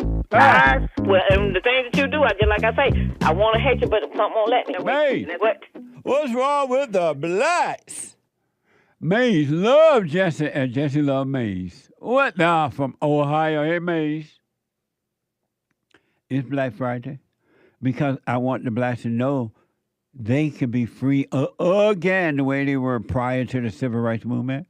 The worst thing, other than abortion, that ever happened to the blacks, nothing worse happened to them than the civil rights movement. It was the worst thing that ever happened to the blacks, other than abortion. I want to go to, let me take some of these calls here. Let me go to William out of Texas. William, welcome to the show. Sir. You're on the air. Hi. Hey. Yes, sir. So I actually called yesterday. Uh-huh. Yeah, so I really just have two follow-up questions from yesterday. Okay. So the first one was that I want you to explain further on how the woman who told the other woman that her husband was cheating on her, can you explain how she's evil? Because it wasn't her business. She was nosy. A nosy person is an evil person. Is an angry, evil person, and that type of person can never be trusted. It wasn't her business at all. Okay. Yeah, because I mean, it makes sense. It makes sense, but yeah, I was just having a bit like of trouble understanding that at first. Right. But yeah, okay. So the second question is, I want to just hold that thought. I mean, don't forget that question. But I want you to know whatever's going on with that man and that other woman, that man and his wife, was between them and no one else. Nobody else. It's nobody else's business. Okay. That you're not supposed to take your eyes off yourself and look at others. You're supposed to only look at yourself. Okay. And it makes sense. Like it was her children who were kind of just arguing for it, and it's just like, you know, I don't know. But I pretty much already agree with what you were saying. But yeah, my second question is, so will a marriage last without the blessing of a father? Can a marriage?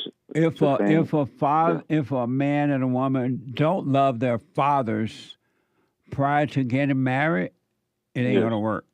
It ain't gonna work. No.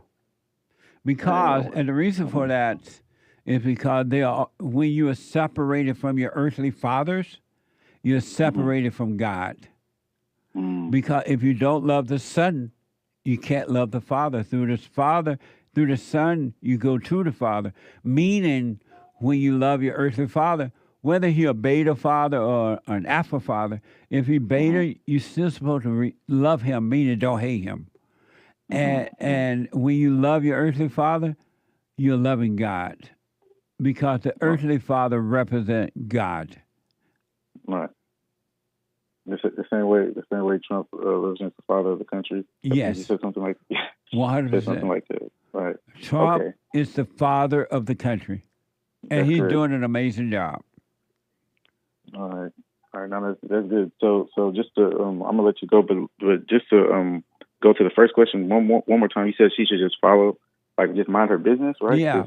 Tell her to stay out of other people's business. Has nothing to do with her. And you said that she's not to be trusted. You said she was not to be trusted as well. Right, because she did it to that woman, and man, she'll do it to you. There's nothing to stop her from doing it to you. Okay. Thank you. Never, I want you to remember, William. Yes, sir. Never. This is so deep, William. I don't know that my Amerifro about to come off. Never. Yeah. Never, William. This is so deep, William. What I'm about to tell you, and it's so true that I can hardly. I'm telling you. I'm all ears. My Amerifro is about to turn to an Afro, and I don't want that to happen. Hope not. No. Never, ever, but never, ever, never, ever trust an angry person. Never. Okay. An angry person is a murderer. An angry person is desperate. An angry person is very revengeful and jealous and strife, and never trust an angry person. Okay. I don't care if it is your mama, your daddy, your brother, your sister, your friend, your wife, your cousin, your children, your workers. Never trust an angry person. Understood. Yeah. All right? Yes, sir. You doing the silent prayer, William? Yes, sir, I am. Stay with it, man. I will. All right. Thank you. Anything else? No. That was it. You answered it well. I appreciate it. Okay. Yes, thank you. All right. No, that woman was evil, and it's not her business, and she had no business telling anyone. Well, I guess I'll say, yeah, she's like very, very religious too. Like she's my God, those are the worst ones. She's very extremely religious, man. She uses the Bible for everything. So, I'm surprised that she doesn't teach a Bible class. Yeah, like all three of her kids, they live at home with her. She doesn't allow them to do anything. Right, she's like, evil. Right. So it's a mess a little bit. It's a mess, but I mean the kids are real intelligent. Everybody's intelligent, but it's like I just see I see something in the mother, you know, that I've just been seeing, and I hear you talk, and I'm like, man, it's just making sense on both sides. Yeah. So yeah. No, thank you for the clarification this morning. All right, buddy. Take care, William. All right. Bye. Yes, sir. 888-7753-773. Let me go to Josh out of Houston, Texas. There's a line open, 888-77-JESSE. Josh, welcome to the show. You're on the air. Jesse, we love Black Friday, baby. How are you? It's Black Friday. All is well. Josh. All right, I want to. I'll make it quick. I know you got a lot of calls and you rolling this morning. I want to talk about the black guy at the track meet that stabbed the other Caucasian brother. Up in there at a track meet, a black guy been accused of stabbing and killing a twin brother, a white twin brother of another. And what about it? Okay. I've been looking up per ABC, Reuters, and Newsbreak. I got more of the story. And as you dig deeper into the story, these people are crazy. For one, the guy, it was raining. It was raining at the track meet. The black guy said he came up under the other people's tent, the white school's tent, and chose to bully them and basically say, I'm not leaving from under the tent. The guy said, hey, you can't be under here. He said, it's raining. I'm not going nowhere. He said, yes, you are. He said, touch me and see what happened. They grabbed his bag, grabbed him. He pulled a knife out, stabbed the boy in the chest, and then took off running underneath the tent. He should have at least stayed underneath the tent because that was his whole defense for staying underneath the tent. The fact that these people went and raised $150,000 for this criminal, for this thug, for this guy, for this boy, shows how racist black people are. If this would have been a black kid stabbing a black kid, you would have never set up a GoFundMe. But because it was a white kid, you didn't know the topic, didn't know the facts of the story, you raised $150,000 for him and said that the system is doing him wrong and that this is racism at its finest. You are absolutely right. Even if the parents need help, why would you reward parents for sending this trash out into society? This is what these people have started doing. They take their bad seeds, throw them on the world, and when the world steps on them like a cockroach, we got to pay in to you because we feel sorry that you couldn't raise your kid proper. Black people are racist for going to GoFundMe for this kid and doing this and trying to start a race war. And they don't realize our best friend is the white man.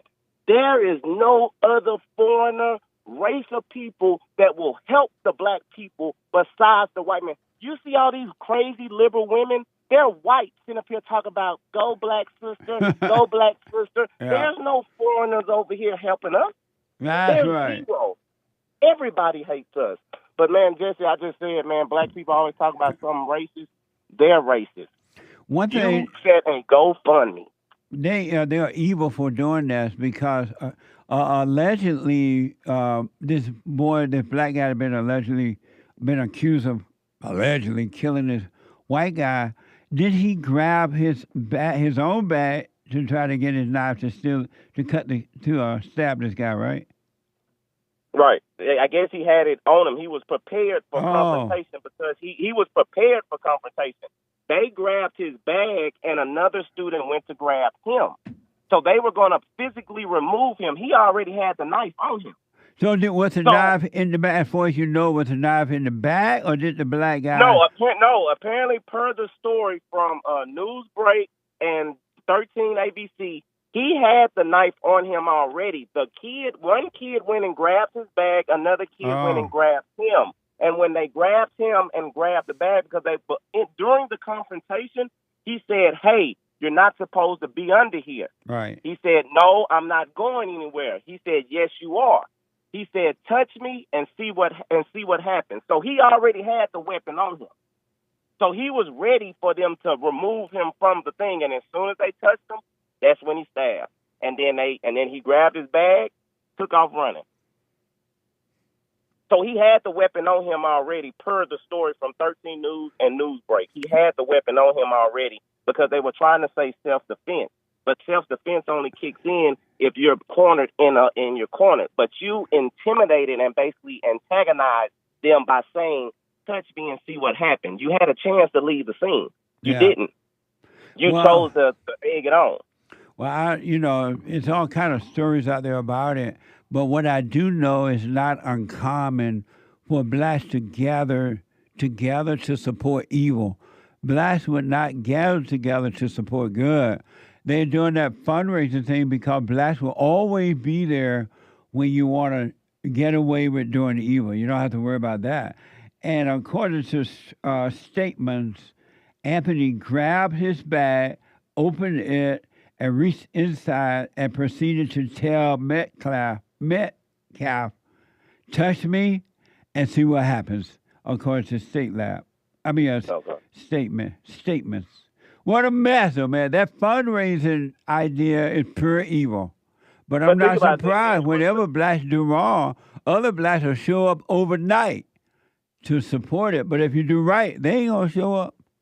They not. Just like the girl with the baton, just like the other two little girls that was in the store. They come into other people's stuff, bully them, and then when you correct them, they cry racism and say this is so wrong, and then throw money in a GoFundMe. Yeah. It's crazy. That girl, I showed a soundbite earlier with what appeared to be a black girl in a Uber car, and she and somebody else in there with her laughing. This girl had what appeared to be a gun in her hand, pointed it at the driver, and they thought it was funny.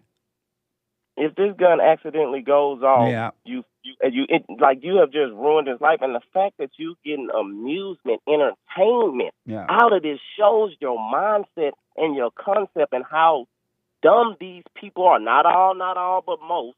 And that's why the not most are going to start speaking up. So that those people are not put in the forefront and make us all look bad, because they're throwing us all into that group. And I'm done with that. I'm completely done with that, and we're going to speak up and say something. Then maybe the white man will catch along and put these crazy white liberals in place, and then we can get our country better than what it was before, because real men will be leading, and we'll have a better foundation than we did before. Thank you, Josh. Amazing. I appreciate it, man. No problem. Happy Black Friday, baby. We love you. Love you too, buddy. Happy Black Friday. Amazing. Thank you. A white judge, a white female. Look, folks, I've said yesterday, one of the, not the only, but a primary reason my country is never coming back, they are putting women in position of so-called leadership. It wasn't created to be. It's never going to be. It will never work. The anger, the evil come through the woman. And women cannot make it better because they can't help. Men and women have a different mindset and everything. They can never make things better. It's not in their nature. And they'll put them in charge of my country, and it's never going to get better. WKYC, a 33-year-old Donald, has been sentenced to 3 years in prison and his driver's license suspended for life after recently pleading guilty for failure to stop after an accident in connection with a deadly hit and run that kills a 7-year-old in Cleveland last summer. Watch this from News 5, Cleveland. Rayshonda Macklin asked the court for a tough sentence for Donald Minat. I'm a very understanding person, and I understand that accidents happen, but I'll never understand why you would feel like it was okay or ever justifiable to leave my 7-year-old son in the middle of the street dying. Amir Pruitt was skateboarding outside his apartment on Lakeshore Boulevard in Cleveland last summer when Minat hit him. Instead of stopping to see if the 7-year-old boy was okay, he left. When I see a lot of people right there, I didn't know what to do. Like, I was scared, so I just drove away. That's the crime. Yeah, and I know that, and I don't even want the court to even be lenient on me because I did something wrong. This was far from Minat's first time in a courtroom. Judge Joan Sonnenberg noted he has cases going back 20 years to when he was just 13 years old. You are dangerous in our community. You are dangerous. She sentenced him to 3 years for fleeing from police in an unrelated case and 3 more for failing to stop after he hit Amir. The crime was that you left. This is like humanity versus depravity. I still don't feel that that's justice because Amir is gone and he left. After the hearing, Amir's maternal grandmother said Minat should have been convicted of more serious charges because he was driving without a license when he hit Amir. Isn't that amazing? Only 3 years for that. Mama gave the boy 3 years. Mama is evil. The judge is evil. It's not in her. She's too emotional. She cannot make the right decision if she had to. 3 years. Think about that. Been accused, and Saleh has a long history of being in jail. And Mama, the judge, gave him 3 years. 3 years sound like yesterday. That's a 3 years sound like yesterday. The boy is already out of jail. Josh out of Georgia. Georgia, on my mind. Josh, welcome to the show. You're on the air.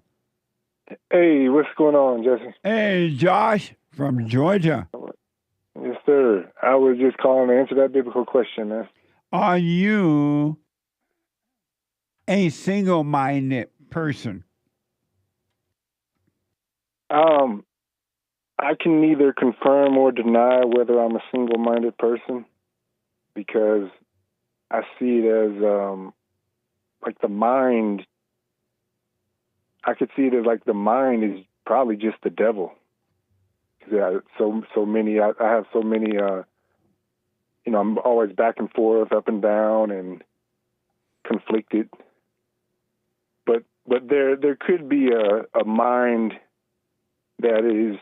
There is a possibility I could be a single-minded person because it maybe all the live thoughts are just demons in me that are distracting me from the real single-mindedness in me. So I can neither confirm nor deny. Amazing. I appreciate that, Josh. Amazing. That's a very interesting too. Josh, it's Black Friday, and you're black, right? Yes, sir. For the record, what's wrong with the blacks? They're not single-minded, or they're too into their minds, and it's like the brainwashing y'all were talking about with the bottled water. That's on steroids in the black community. Because they done like a number on blacks, thinking that, I don't know, with victimhood mentality and blaming and hatred. Should Dunkin' Donut put up a bulletproof glass window in their business?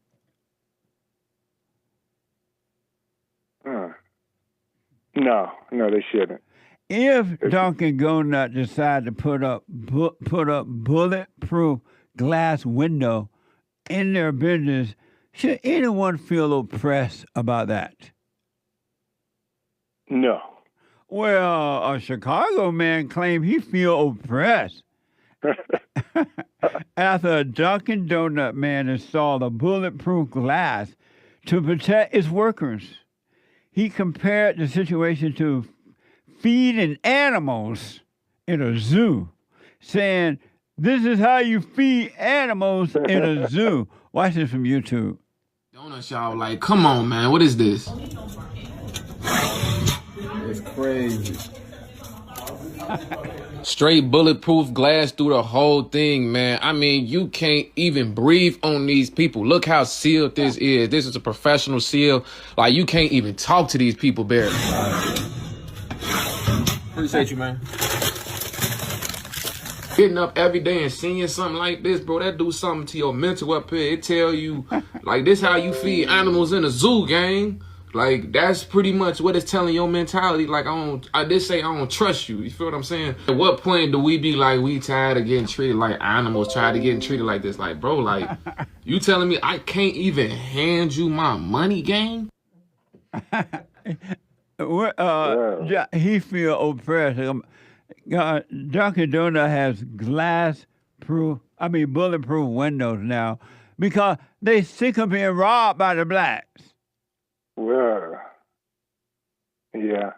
Hey, that's their business. I guess they can do what they want to do. They better put it up if they don't want to get robbed every day and get killed. But that black man talking about having a mental problem. effect on him. What the? Yeah, it should tell him something is wrong. He need to segregate, or he need to get away from that. Join the army or something. Do something that makes sense. Thank you, Josh. Okay. I'll put my 2 cents in on Sunday, buddy. Thank you. All right, thank you, man. All right. Yep. All right. Here's why Dunkin' Donut need bulletproof glass. This is from Fox 5. A 17-year-old is facing multiple charges after police said he pointed a gun at a fast food worker when he was denied access to Wi-Fi in a Metro Atlanta Chipotle. Watch this from 5. The suspect was denied access to the Wi-Fi. He took it to extreme levels. Cobb County police say this man, Zakor Garrett, was so angry he couldn't get access to the Wi-Fi, he took it out on the employees working the drive-thru at this Chipotle on South Cobb Drive. The suspect decided to escalate the situation and brandish a firearm and began pointing it at employees. When officers showed up, they found Garrett across the street at this hotel. Investigators say he had tossed the gun in a trash can. This firearm actually came back stolen out of Atlanta. This guy probably knew that the police were on their way and likely just discarded of it because he knew he wasn't supposed to have it. Garrett was taken into custody, but his anger still simmered. Police say while officers were trying to adjust his handcuffs, he punched one of them. The suspect swung at the officer, striking him, causing minor injuries. And while in the back seat of the patrol car, he kicked out a camera. And again, police say it all started with him not being able to connect to the Wi-Fi. What's wrong with the blacks? It's that anger, folks. It is the anger, mama spirit in the boys and the girls. All people must forgive their mothers. Otherwise, anger will destroy you. Anger is not your own, and you're not in control. Anger controls you. You can be free of anger, but you got to forgive. 888-77 Jesse. There's one line open. Super chat. Super. No Ma'am, who's a monthly supporter now on buymeacoffee.com/JLP Talk. Thank you, No Ma'am. What the? You guys helped me a lot. I forgave my mom, started the silent prayer, forgave my dad, and I continue to silent pray every morning and night. Right on. Thank you for helping us to help others. And especially if you got the help so you know it's work. Thank you. Thank you, No Ma'am. Yeah. Shout out to yesterday's top contributors on the D-Live crew, Cactus Eater Bear, Nazulium, and the rest. Thanks, as always, Thank fellas. you. Yeah, thank you all. Birdie Bound B, 3 coffees. It's amazing how simple life is, how important it is simply not to get lost in your head. Because truly, when you watch the thoughts and know their lies, it's always mind over matter in all things, only with the clear mind of God. And mind don't matter. Amazing. Thank you, he says. Thank you. And Lloyd, a coffee. Jesse. What? Some gal says hi. I'm afraid to. Yeah. I vaguely. Anyway. Hi. Your words of Ella Rose says hi. Oh, yeah. I love Ella Rose. Hi. You stay with her, Ella Rose. Your words of wisdom helped her. Thank you so much. She asked. Ask. If she'll get to meet you one day. We're up in Canada. Love to attend the fellowship in person someday. Listen every Sunday. It's amazing. White arm emoji. Strong. Right on. I hope we do meet one day. And Ella Rose, stay with it. Don't be mad about anything. Just stay away from anger, right? And you'll be free. And hopefully we will meet one day. But you stay with it, stay with it, stay with it, all right? Amazing. Thank you. And the treasure chest is opening on D-Live, guys. We'll read the rest after the break. Treasure chest is now open. Back in a quick moment. Amazing. Thank y'all.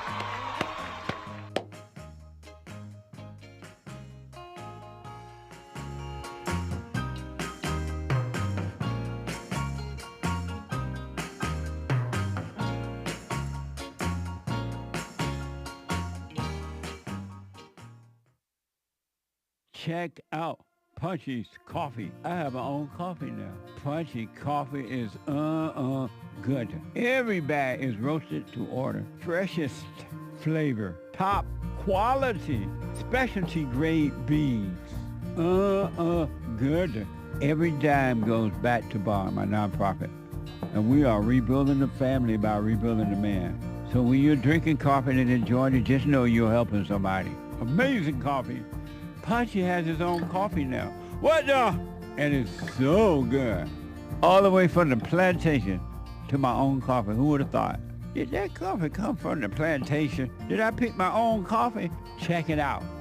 Go to rebuildingtheman.com, rebuildingtheman.com/stores, and get Punchy's coffee.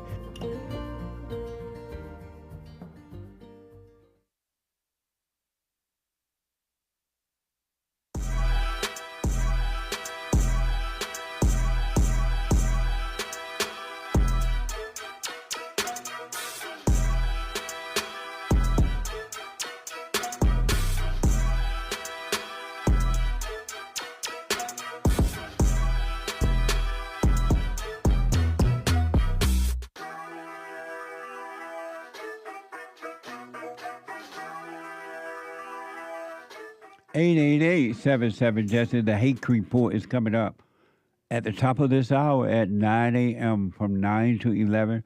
The Hake, H-A-K-E, report.com. The guy with the good hair, and he is not afraid of the blacks. And at 11 a.m., brand new episode of the FatherState.tv, James Vick with us. And it's going to be amazing. James is an author, MMA fighter, and coach, and a coach who competed in welterweight and lightweight division of UFC, of the UFC. Next time on The Fallen State. Do you have anger? I was a very angry child. I've just always been very confrontational my whole life. Why don't you drop your anger? When someone disrespects me, I want to get mad. Have you noticed that women are evil? Most of the men I know that are deadbeat fathers, they didn't have a dad in their life. A man is the light of the world, the salt of the earth, and he's supposed to lead you out of the darkness into the light. Both your parents are black. Black? No. All my black friends are going to laugh when they hear you show that. I thought that man was black for some reason. I don't know if I thought he was like something else and black, but I thought he was black. But it was amazing discussion. It was fun, James. It was good to meet him. So at 11 a.m. Pacific time, you can become a member of thefatherstate.tv, and there are ways to support it. They're right there, thefatherstate.tv or locals.com on YouTube there. All right?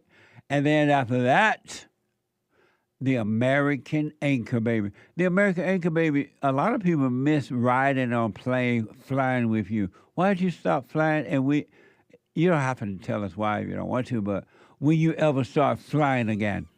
I had to go to training from all the DEI. I don't know. I can't really say legally. If you ever go back to flying again? No, on why we went off. It had to do with DEI and accidents, but I don't want to say too much. But, after some training, you'll see me back better than ever in amazing new planes. Amazing. Okay, the Anchor Baby at 12 noon today. And welcome to Fellowship on Sundays. I'll see you at Fellowship. 11 a.m. Pacific time, 2 p.m. Eastern time. Doors open at 10:30. Come on down. We'll be serving punchy coffee and everything. Get your punchy coffee, but rebuildingtheman.com/church. Rebuildingtheman.com/church. All right, I'll see you on Sunday. And get your punchy coffee. What the? Punchy coffee is good at rebuildingtheman.com/shop or store. rebuildingtheman.com/store. We have merch there and everything, all right? And it all goes back to bond to help support our work. Remember I told you that black people don't pay? They don't pay back. They don't pay their bills. And a lot of company and banks goes out of... I know of a black bank that I was told was in the hood went out of business because they would loan black people money for whatever reason to get homes or whatever, and they never paid it back. Never paid it back. You know something? Black people, we had a economic boom. I mean, what do you call that when they come to go down? Remember when crash? When the government giving the black people all that money to buy homes and everything a while back? No, the government was forcing banks to give loans to blacks. Yeah. Yep. And they were Maxine Water was pushing it, the wicked witch of the West. Mm-hmm. And they gave the money, too. huh? Bill Clinton too. And they gave the money to the blacks. They pretend like Bill Clinton was good for the economy. And the black got homes and everything, and they didn't pay it back. And then we crashed. And so, you can't even loan black people $10 and think they're gonna pay it back. You gotta hunt them down, and then when you find them, why are you following me? Why are you asking for that money? I'm gonna give it to you whenever I'm ready. Why are you asking for your money? Yeah, it's crazy. You can't even let black buy a car from you on loan. You know, like, okay, I give you $50 down to buy this car, and then I'm gonna pay you. You're gonna have to repo your car, and then you got to fight about that. Fox 13, Memphis.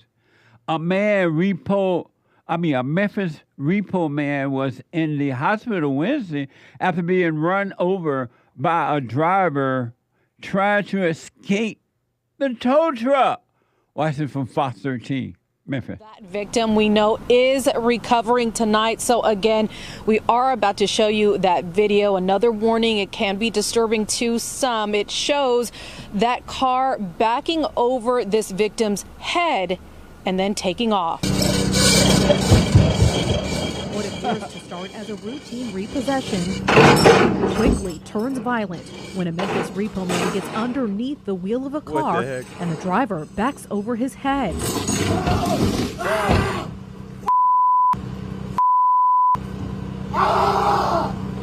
Oh my God!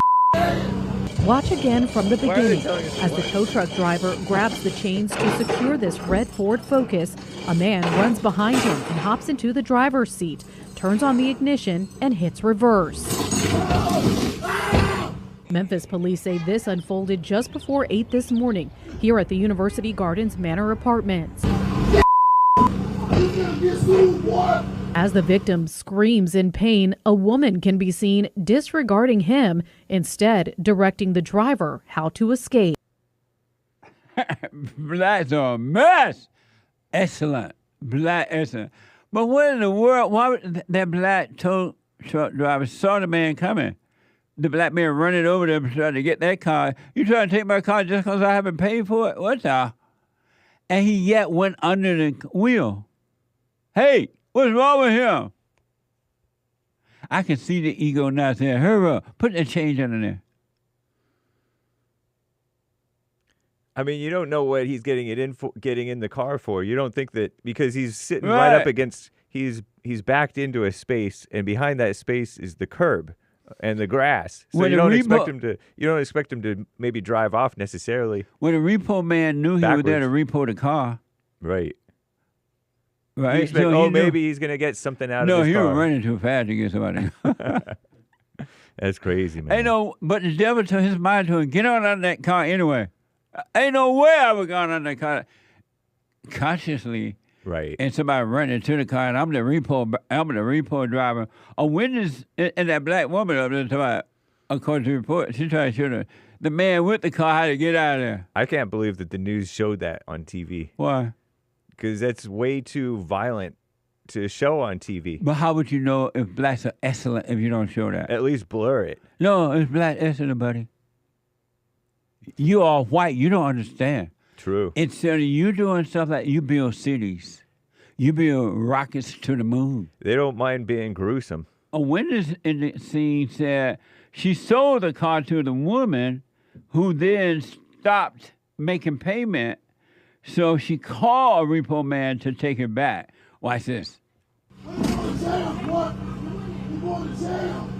Memphis police say the man and woman fled the scene, and miraculously, the victim is able to walk away, sharing his horrific experience on social media, along with these pictures from his hospital bed showing his injuries. Memphis police say the victim had abrasions on his head, a large black mark on the front of his sweatshirt, complained of arm pain, and had to be shaken to be kept conscious. It's hard to watch.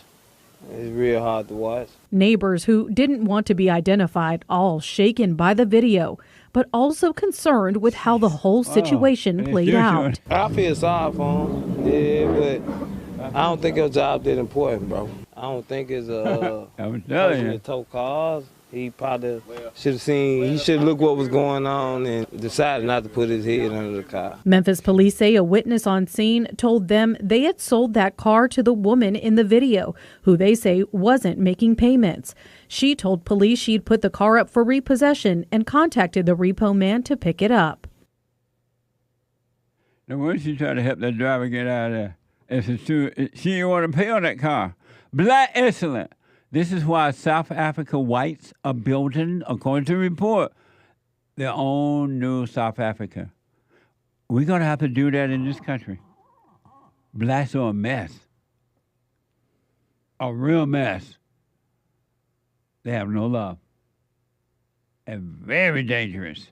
That man must have a really hard head for a car tire to run over it. Yeah. Talk about a hard head. My mama told me I had a hard head. Repo men have it tough. No, but he had to go in that car. When I saw that person knowing that this car being repo and some black guy running to it like that. I know, but you can't really dilly-dally either. I know, but I was like, ma'am, sorry this guy ran and got this car before I could get. I ain't going under that tire. Especially with black people. True. They do not care about you. Black people don't care about that. They don't care about themselves. They'll kill you and feel nothing about it. Ooh. Lucas, out of California. Lucas, welcome to the show. You're on the air. Hello, Jesse. How are you doing? All is well, Lucas. Awesome. I didn't know that Fridays is now Black Friday. I would have changed my name to a black name to get. But, Black Friday is new now because we love the blacks, and so we decided to have a day for them. We take all calls, but we're trying to help the blacks. You see how messed up they are? They'll run over you with a car on your head. Yeah, I know. It's getting interesting. And that woman is trying to show the driver how to get out of there, leaving that poor man on the ground. What the? I know. You would think, like, with the Black Lives Matter thing that happened past couple years, like years ago, that, you know, they'd be like, oh my gosh, like, I'm not gonna be acting like that, like. But yeah, I know it's still kind of going on. I see it in LA. I don't drive. It's called black excellence. Yeah. But I wanted to. I didn't know. I now know your biblical question of the week. But I had a biblical question because I was wondering. It just popped in, like, what am I afraid of? And like I can't really say like something physical, but I do know about this thing, and I read about it in the Bible, and like that, like God, like people will think they're so amazing and they did all these things, and then you go to heaven, and then they say like God will say like, I never knew you.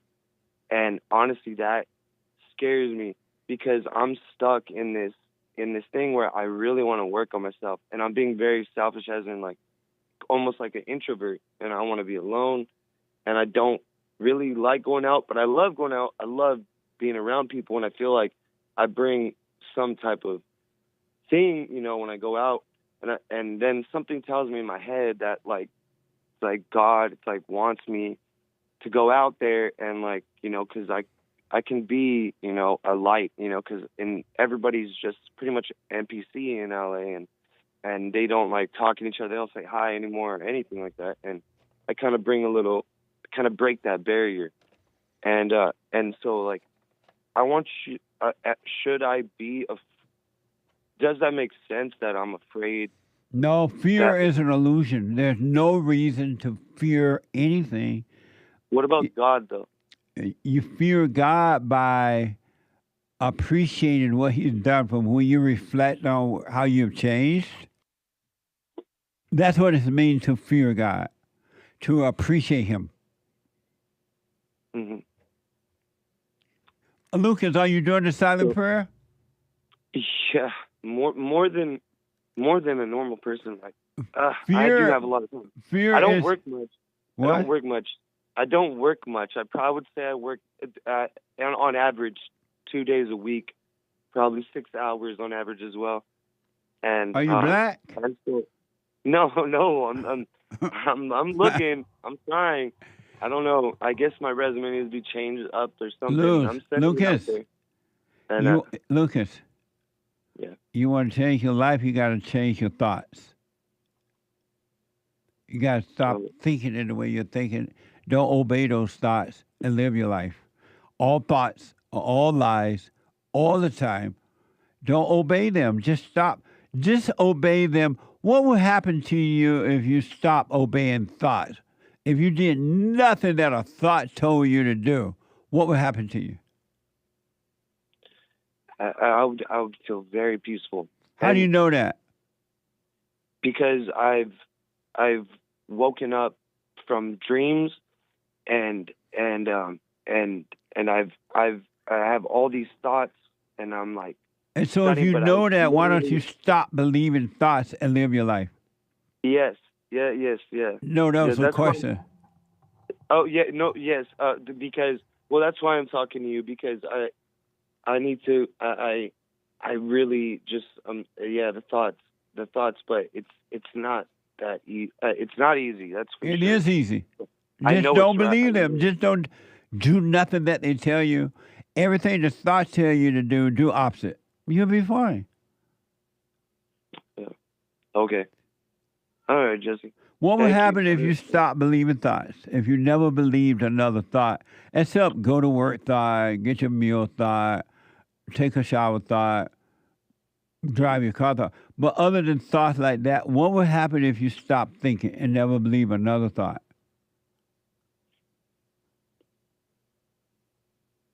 I'm trying to think of that answer. If I just. It's peaceful. I know that much. So why don't you, if you know that, why don't you stop thinking, stop obeying them, and live peacefully? Why don't you do that? Because I don't know which one's a right thought or no such thing. Listen, no such thing as a right thought. But it sounds great. Like, but it's lying to you. It's lying to all you. Day, what? Go out there and do something and be around, be active. Go do something. But at the same time, I also feel it's so much easier, especially with the silent prayer, and everything. It's so much more easier to do the silent prayer and more peaceful when I'm alone. But then I have this one thing where it's like, okay, you don't get angry at all. I really don't get angry at all, and I constantly, if somebody says, "Oh, you're mad" or "You're angry," I'm like, "Dude, no, trust. I love you, man." I'm just explaining myself. I have this voice where it sounds like something, but there's this thing that's telling me well, then go out there and just lead by an example, be a light in the world, but at the same time, don't listen to that either. Whatever's telling you to go out there and be a light in the world, another thought, don't do it. Just simply live your life. Don't try to prove anything. Don't try to be anything. And don't believe thoughts. You'll be fine. Just stop believing them. And the way you stop believing them is to stop obeying them. You don't have to obey them. You don't have to make yourself believe in thought and not believe. Just stop obeying them. It's like when you beat your wife. You know how all the time, every day you beat your wife? Yeah. And so one day you decide, I ain't going to beat my wife no more. And so you just stop beating your wife, right? Yeah, it's the truth. That's the thought.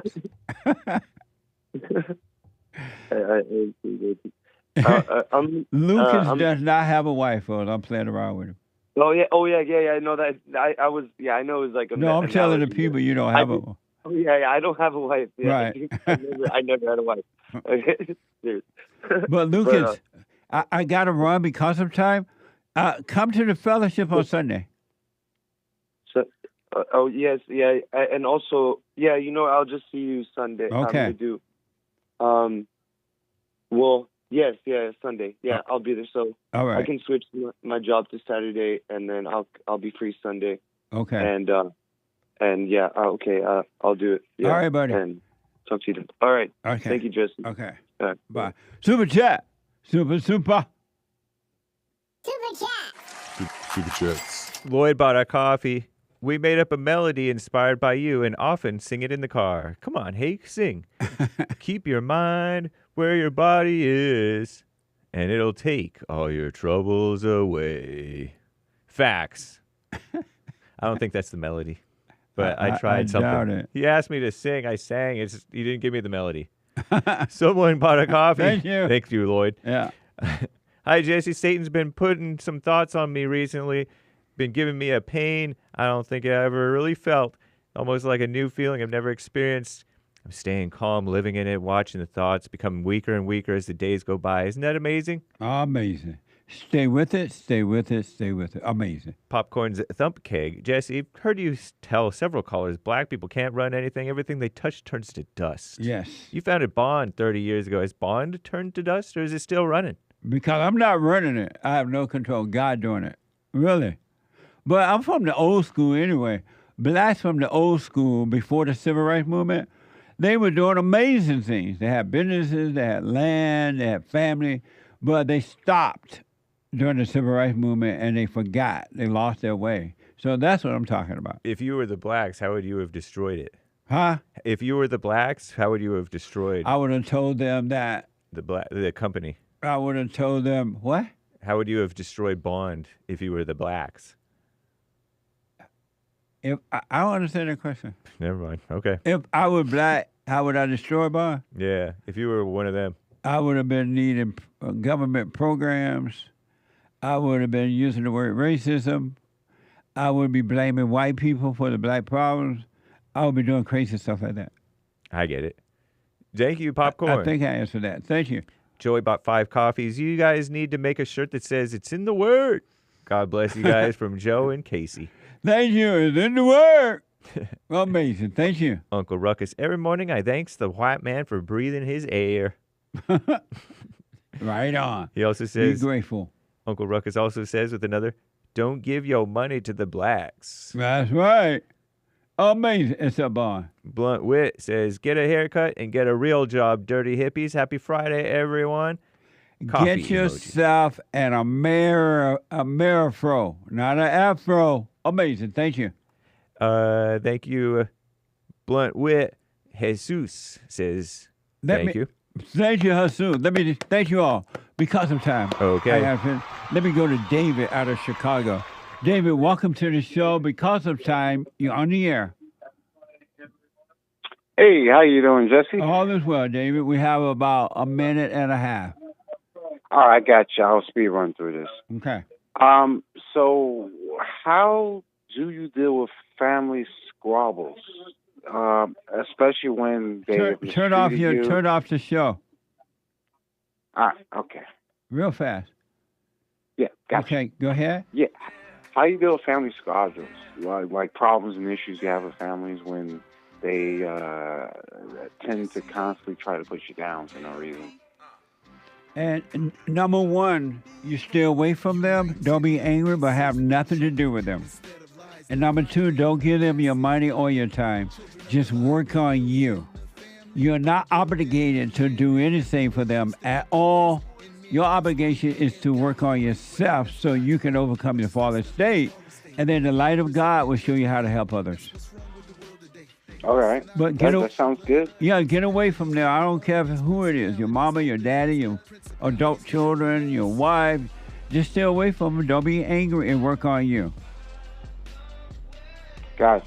Yeah, I mean, Jesse, but that'll mean I'll be on the bench because, I mean, I'm kind of slightly dependent on them at the moment. Get yourself a job so you don't have to do. How old are you? I'm, I forgot, 30-something. Why don't you get a job? I mean, I've been looking on Indeed, you know. But no, you ain't been looking. Go to McDonald's, go to car wash, cut grass. You can get a job, man. I got you. Yeah, I'm still trying every day. And so you need them. That's why they can do that to you. Right. That's, you know. Well, you can't play. You can't complain when you need them. Well, I mean, in a sense, no. But, I mean, at the same time, emotionally, I don't understand that. Forgive them, but get yourself a job and then get out on your own, all right? Okay, I got you, man. I want to let you go. Thank you. All right. Super chat. Super chats. So callous on Cash App, the word employee replaced the word slave. Nice. Pastor Shadley gifted 5 subscriptions on Thank Rumble. you, Pastor. Amazing. Uncle Ruckus with yet another Do Not Trust the Blacks with Your Friday. That's for sure. Emilio de los says, our government had sold us down the river years ago. Yeah, and Donald Trump is bringing us back. Francesco on X. Hi from Italy. Hey, way over there. I appreciate you. Nice. Thank you. And grateful, blessed. When you drank too much water, it actually pulls. When you drink too much water, it actually pulls minerals out of your bones. I heard that. You gotta have salt in there with minerals in it. Yep, I heard that. But I'm talking about how they've been convinced these folks to walk around with water. That's mind-blowing. Thank you. Uncle Ruckus Bat Pea is the healthiest, he says. What? Bat pea is the healthiest. Bat pea? I didn't know the bat pea. Indeed. How they already turned upside down. Right. Thank you. Did God, asks Aaron G., create human beings that would never return to him? What? Did God create human beings who would never return to him? Only those that don't want to return. So, yes, there are people who would never return to the Father. Uncle Ruckus Absolutely. says Jesus added alcohol to water to sanitize it. That was wine. Thank you.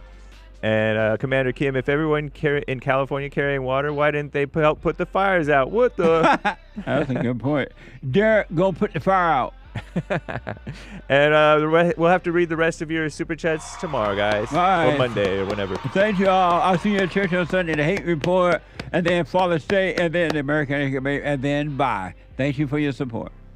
Amazing.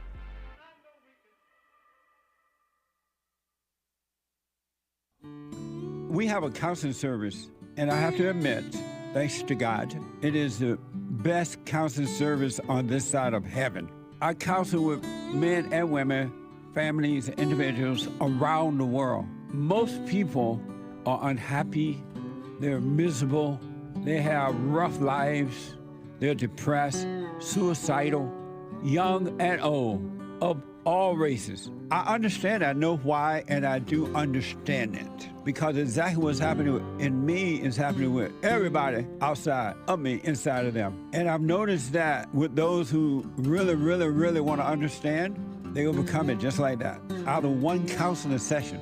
If you need counseling, you can go to rebuildingaman.com or call 800-411-2663. 800-411-BOND. Best counseling service on this side of heaven. So, here's what I recommend. I invite you to download my silent prayer. I know some people have called in and they wonder if the silent prayer is working. And I just want to take a second and to tell them that it works. You just have to stick with it. Yeah. That's the first thing I started doing before I even forgave my parents. And I was so depressed and suicidal at some times that I just would have to stop in the middle of my job or whatever I was doing and go into the silent prayer. And it really does help. Like, I don't have those anymore. Amazing. You haven't seen anything yet. Doubt every thought. Bring every thought into captivity. Just let them all pass. Don't judge them. You haven't seen anything. It gets better and better and better and easier. So my gift to you, no charge, at rebuildingtheman.com/church.